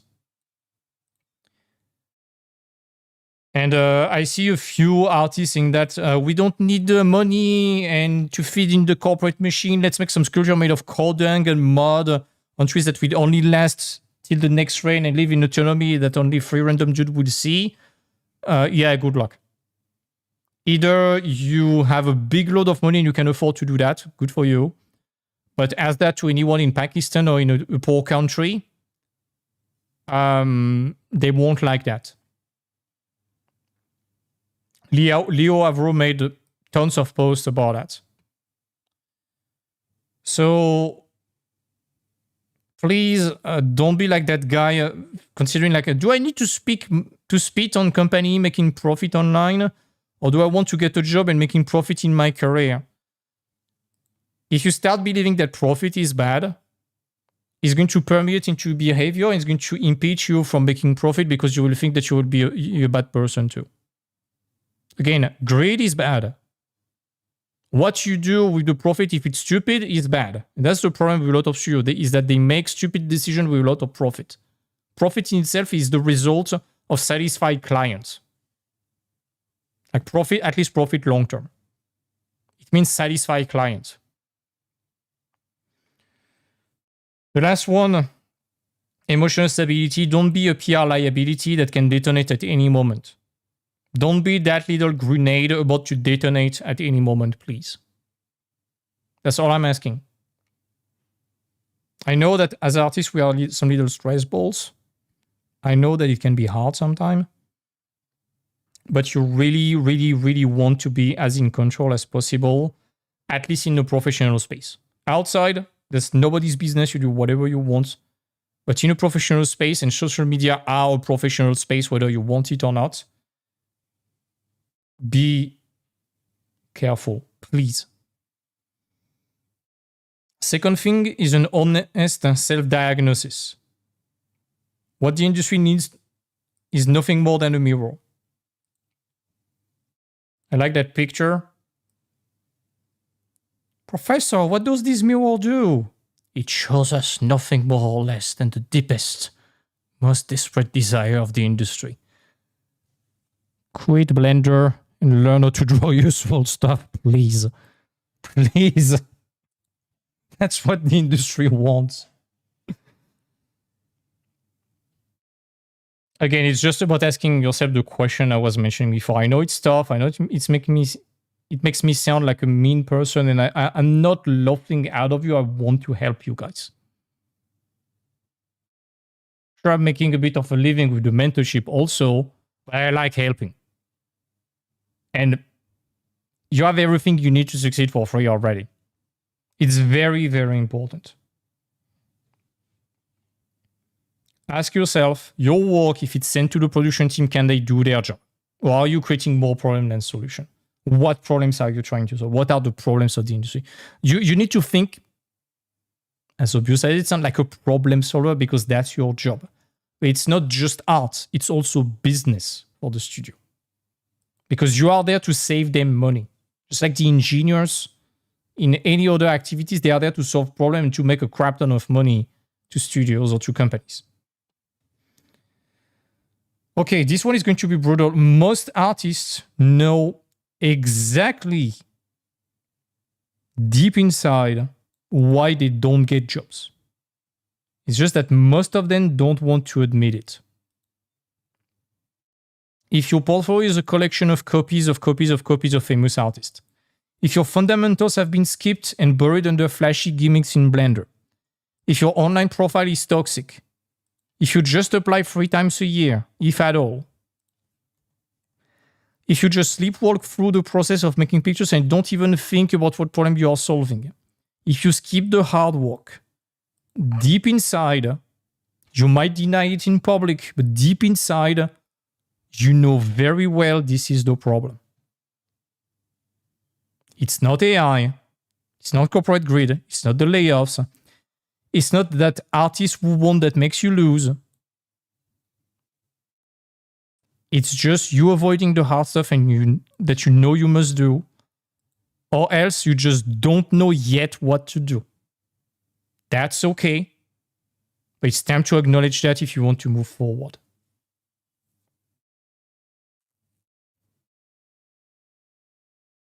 It's very important. I'm sorry, I know this one is a tough pill to swallow. But I would be willing to bet that most artists complaining on LinkedIn, they know deep inside where the problem is in their portfolio. If it's not their portfolio, are they applying properly? If they are applying properly, how many times are they applying? If they are applying properly and getting interview, how is it happening in the interview then? Etc. We can always diagnose, and every time you fail, you should ask what could have been done differently. It's very important. Thinking like a problem solver again. So can the 3D team use your design now? Are you solving real production problem or making ArtStation clickbait?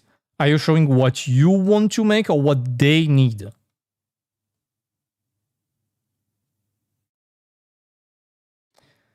Next thing, understanding recruitment. You need to understand, I say that a lot, I've showed that picture already, that 5 to 10% of the job max come from public job listing. It's a last resort.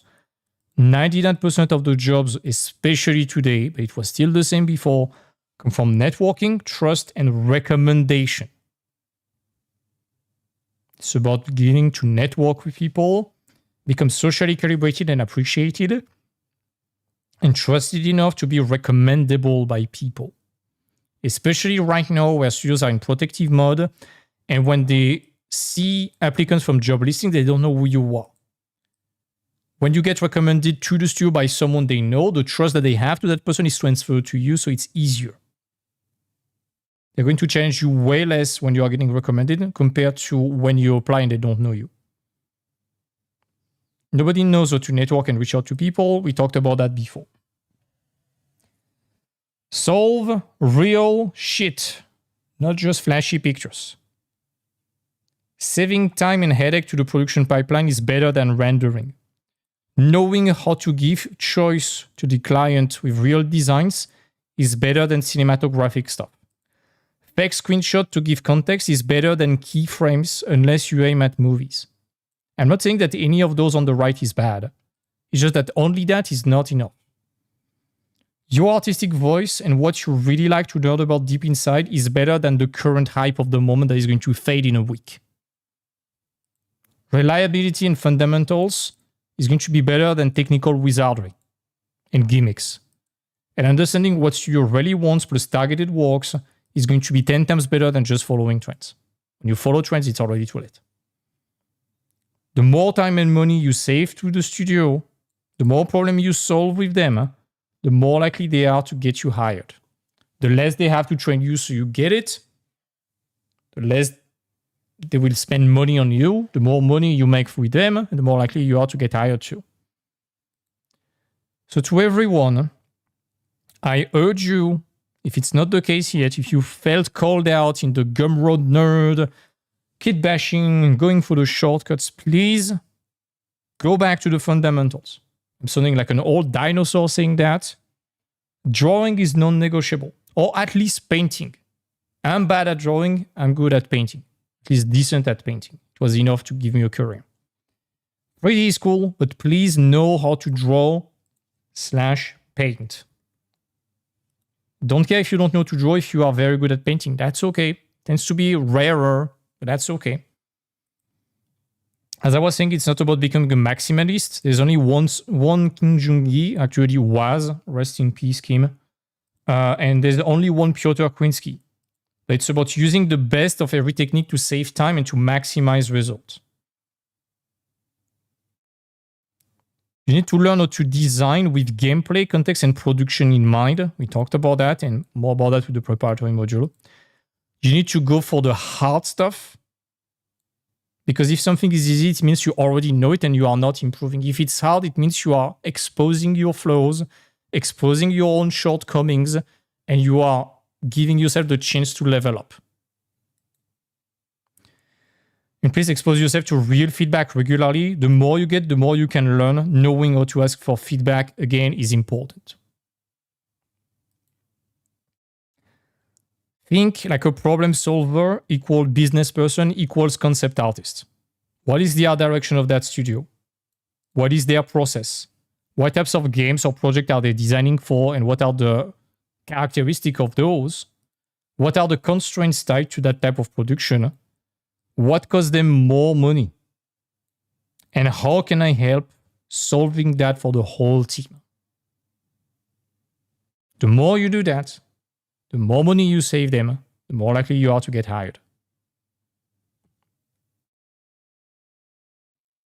Whew. Make sense?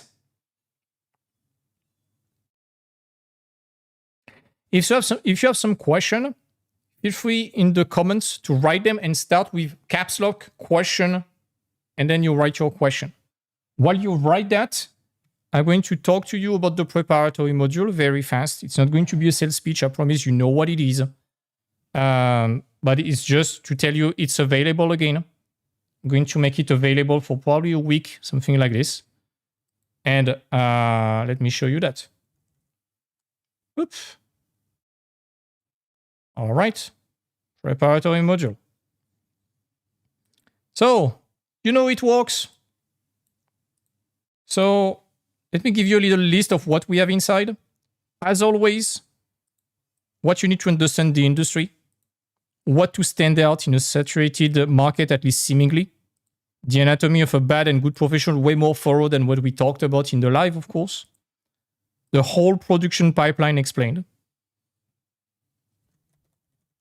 Let me open up my Obsidian to show you that. Come on, Obsidian, open. Oh, it's already open. My bad. Oops. So, for example, pipeline, gameplay, design process, design mistakes. How to brainstorm. So oh shit. All right. So the whole pipeline.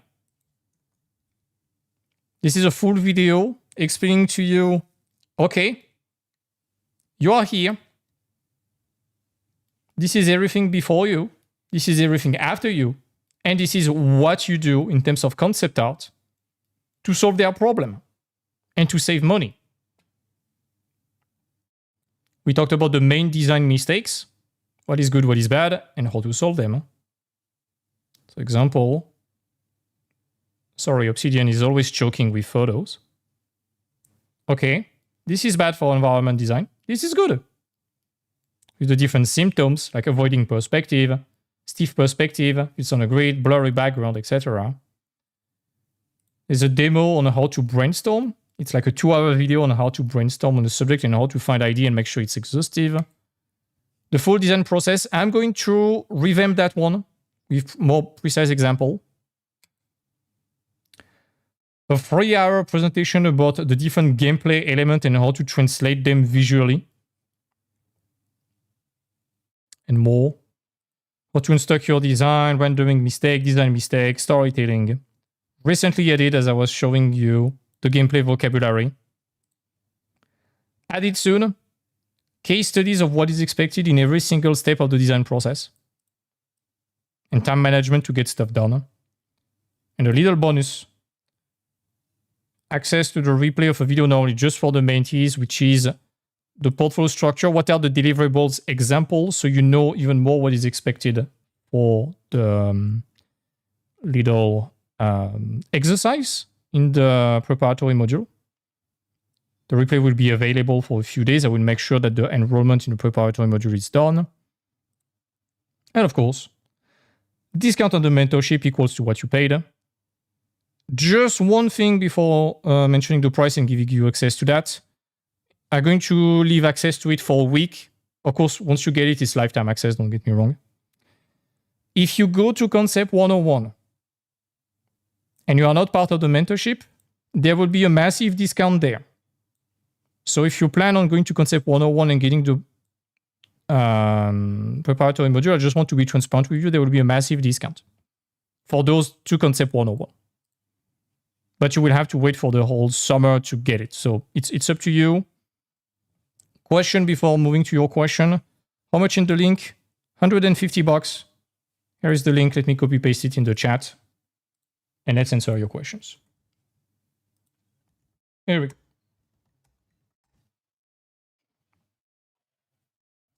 Question, let's go. How often should we revisit these steps when working on our portfolio? What do you mean by these steps when working on your portfolio? Those solutions that I was talking about, right here, back to the fundamentals, solve real stuff. What do you mean by these steps, Eclipse?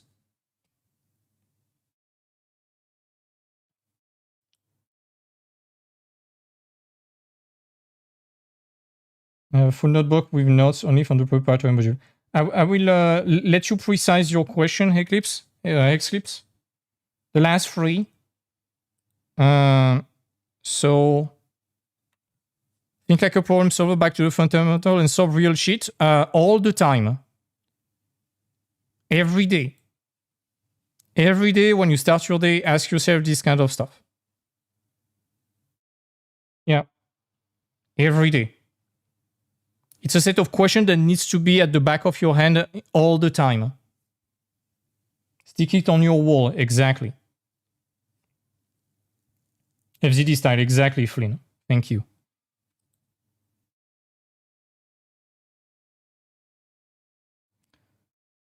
Not too related to the talk, are you going to do a free live portfolio review again? At some point, yes. At some point, yes. Next week, I'm unavailable. I might be on Saturday. Maybe next week we are doing a portfolio review. That might be an option, Nikita. If I already bought the preparatory module, this is an update. Yeah, this is an update. You get every update for free. I don't want people to buy something again. I don't like that. So when you buy something, you get all the update for as long as you are into it for free.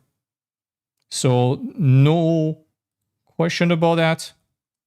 Don't worry. Don't worry about that.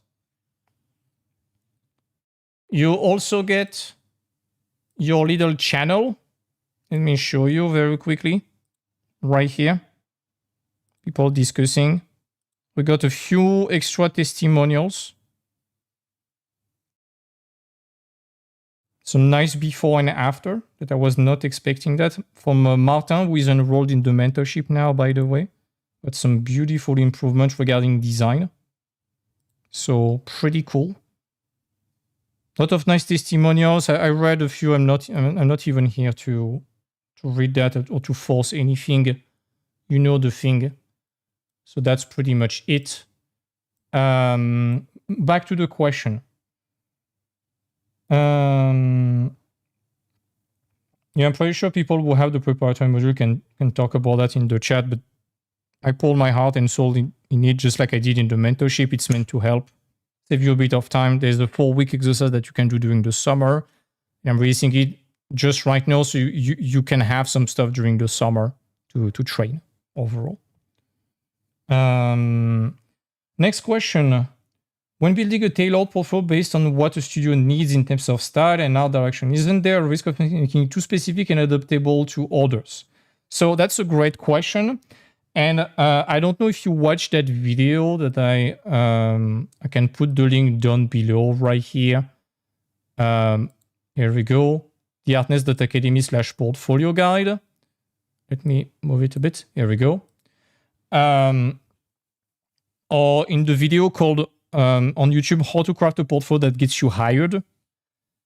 I'm saying pick 5 or 6 studios that are doing similar stuff and make an average of that.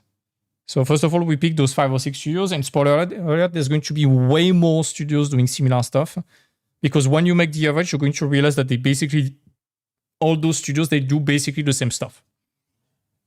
So you will find way more studios that are compatible with that. So you're not making it too narrow.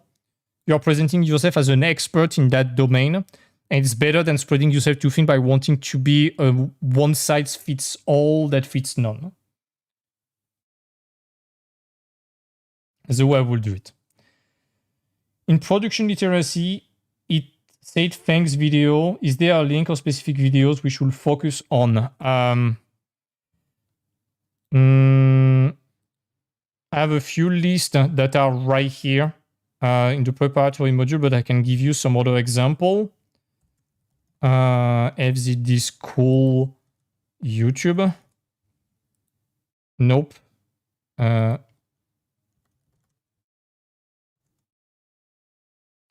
FZD School.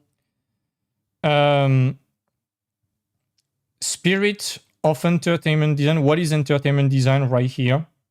Design basics and design breakdown.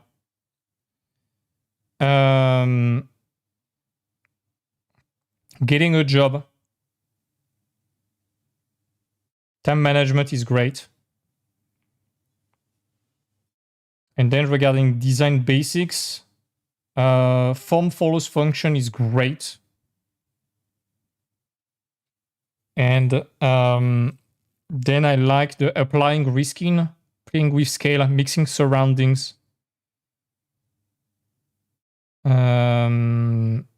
The business of design is very, very, very good. And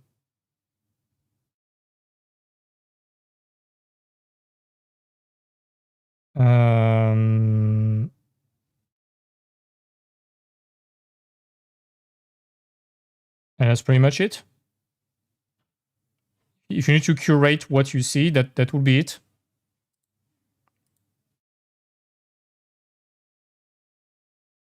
Testimonial on the course. Okay. Let me showcase them again in that case. You know what? I'm going to spare your time. I'm going to copy paste those right there that are in the little channel right there.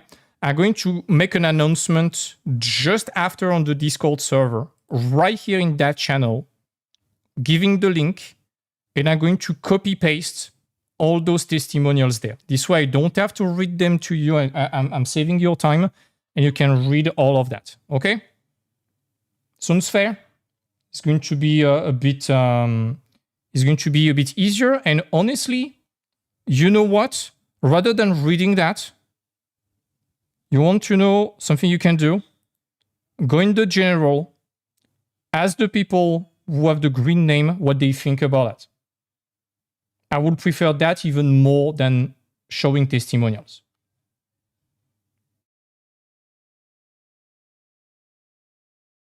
I truly believe that the best marketing and the best proof that something works is when people are happy and talking about that. And I'm trusting people to talk about that positively. They have zero financial incentive to do that, by the way. I'm not taking affiliates or whatever. Next question. Should I DM you with the receipt to get the role on Discord? Yes. So eventually you will need at least 2 portfolios with very different styles to suit a bigger mix, like an average of 6 studio in Wayfinder style and another one in Path of Exile. I'm pretty sure you can make an average of Wayfinder and Path of Exile very easily if you do it properly. Those 5 or 6 studios, whatever you pick, you can always find an average, unless you pick like Ubisoft and Rayman. Like Assassin's Creed and Rayman, in that case, good luck. Wayfinder and Path of Exile, I see a lot of common points amongst them. It's dark and it's gritty, it's mechanic heavy. Third person. Path of Exile is somewhat stylized, a bit more realistic. A lot of fantasy elements. No, totally compatible. Murillo, I'm checking that after the presentation. But once you are done with the first portfolio and you start applying, do not replace working on the portfolio by only applying. Start working on the second portfolio to broaden your range indeed. Next. So sad FZD closed down. Yeah. So eventually you would need, okay. Have you watched the Config APAC talk from Fang? No, send it to me, release project. Feel free to DM that to me. How many hours a week should be dedicated to building a portfolio if you have part-time work on the side? As much as you can. There's no ideal amount of time. It's as much as you can. And the more time you can pull in, the faster the portfolio will be done. And if you can pull only 5 hours a week, you need to be a bit realistic about expectations, you know. It's 250 hours a year.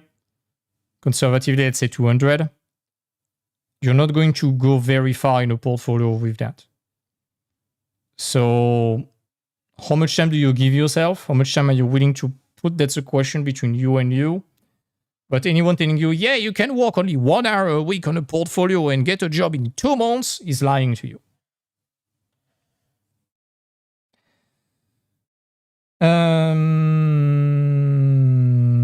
What is, in your opinion, differentiate your successful student from the less successful one? What they could do to address this gap? Oh my God. I'm going to quote AG on that one. The most successful student, they do what they are being told.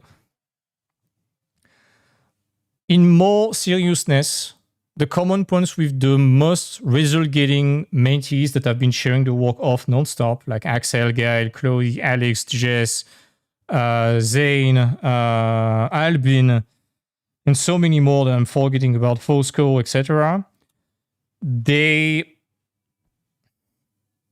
Okay, you want to know the real answer?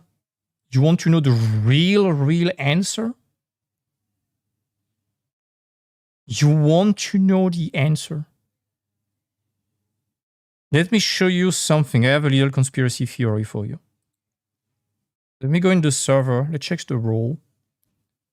Let's look at the Seagull gang. The people. Axel. Chloe. Ellen. Fosco. Gael. Gretty. Ini, fantastic work. Casper. Matt. Alex. Peter. Romik. Sarah. Václav. That's the real answer. That's the Seagull picture that's giving you a plus 20% permanent buff to your concept art skills.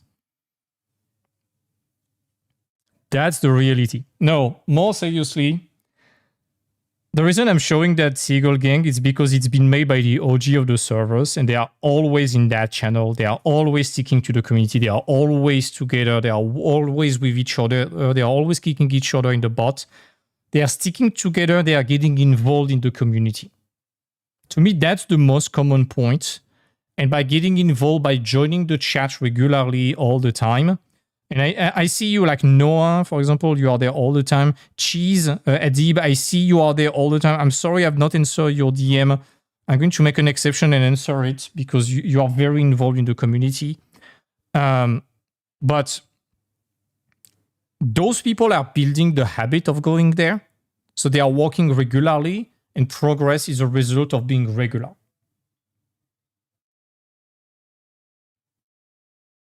That's it.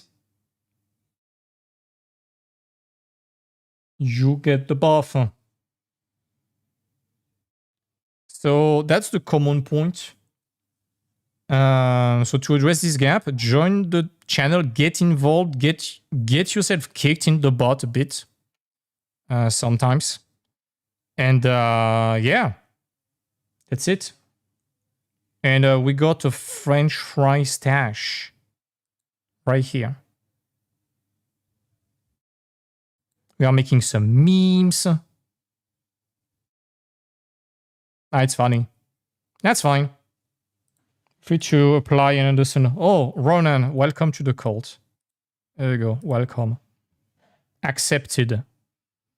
Anyways. Next question.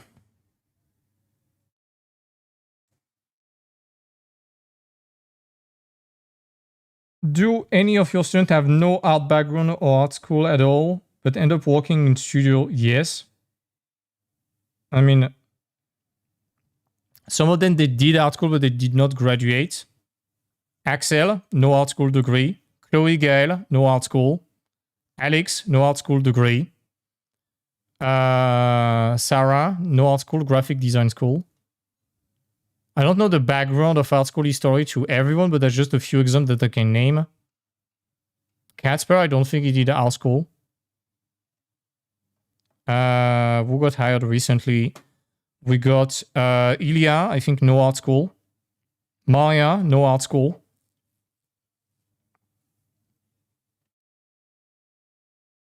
There's probably way more, but I don't know the art school background of everyone. I'm sorry. But to give you something, most people that I get in the calls that are like, hey, I did an art school, it did not go well. And I have some students from formerly FZD who are joining the mentorship. Some students from formerly Art Center who have joined the mentorship. Hello, looking at you, Estelle. So excited to start working with you in September. And even some people who are from New Age and still find some value that is complementary to what New Age is teaching. But most people who have an art school background, and I'm pretty sure in the chat, you can mention if you have been in an art school before. For most people, it went very bad. Here we go.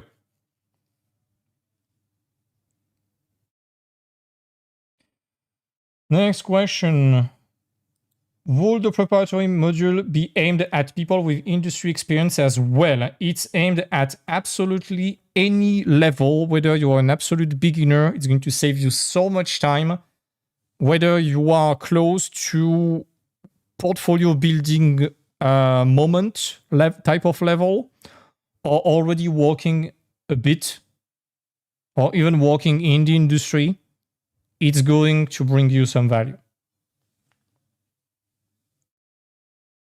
Again, rather than asking me the question, ask that in the Discord, in the general chat, to people who are either mentees or with the green name. They will be most suited to answer that question rather than me.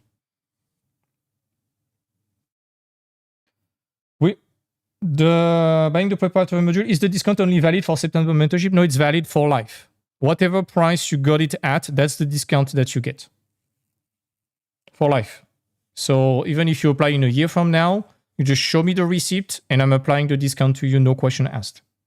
It will be stupid to invoice you again for something that is also part of the mentorship. The preparatory module is the chapter 0 of the mentorship. I'm always showing that page, the infos. The mentorship is in 3 parts. You have the 5 weeks of mentorship. You have the guidance and feedback that is very long after. And before we start the class, as soon as you secure your slots, you have the preparatory module to get you ready. My biggest regret is I went to art school. I wish I had known about New Age back then rather than the art school I went to. Me too. Me too.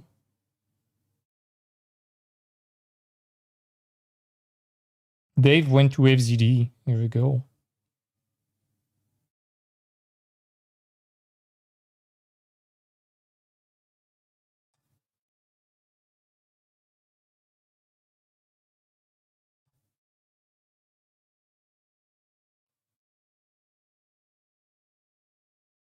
All right. Any last question, folks?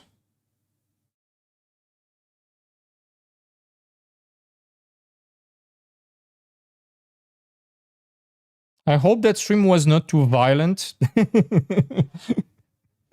I hope it was not too violent. I hope it was instructive, entertaining, valuable. And all right. If you like the stream, drop the like. Feel free to share it to a keyframe bro or online. That's the best way you can support my work. I really think that this stream could really help a lot of people if it was shared a bit. So if you want to help and take 1 minute of your life to help a fellow artist, giving you live stream every once in a while. Let's say I was about to say every week, but I'm not very regular.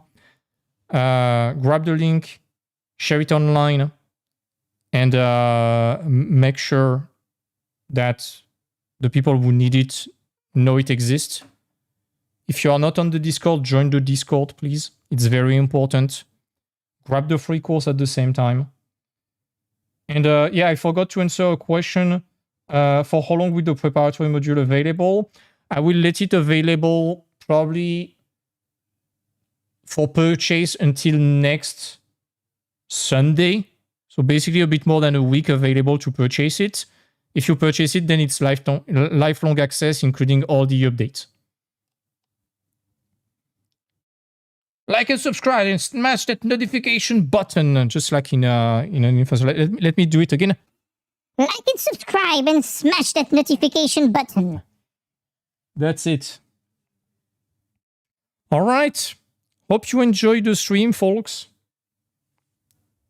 I need to make a live stream with that voice at some point. With the Billy voice.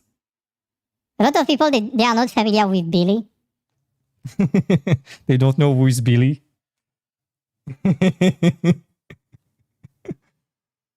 But hey, hope you found it valuable, folks. Talk to you soon. Happy learning. And yeah, take care. Bye.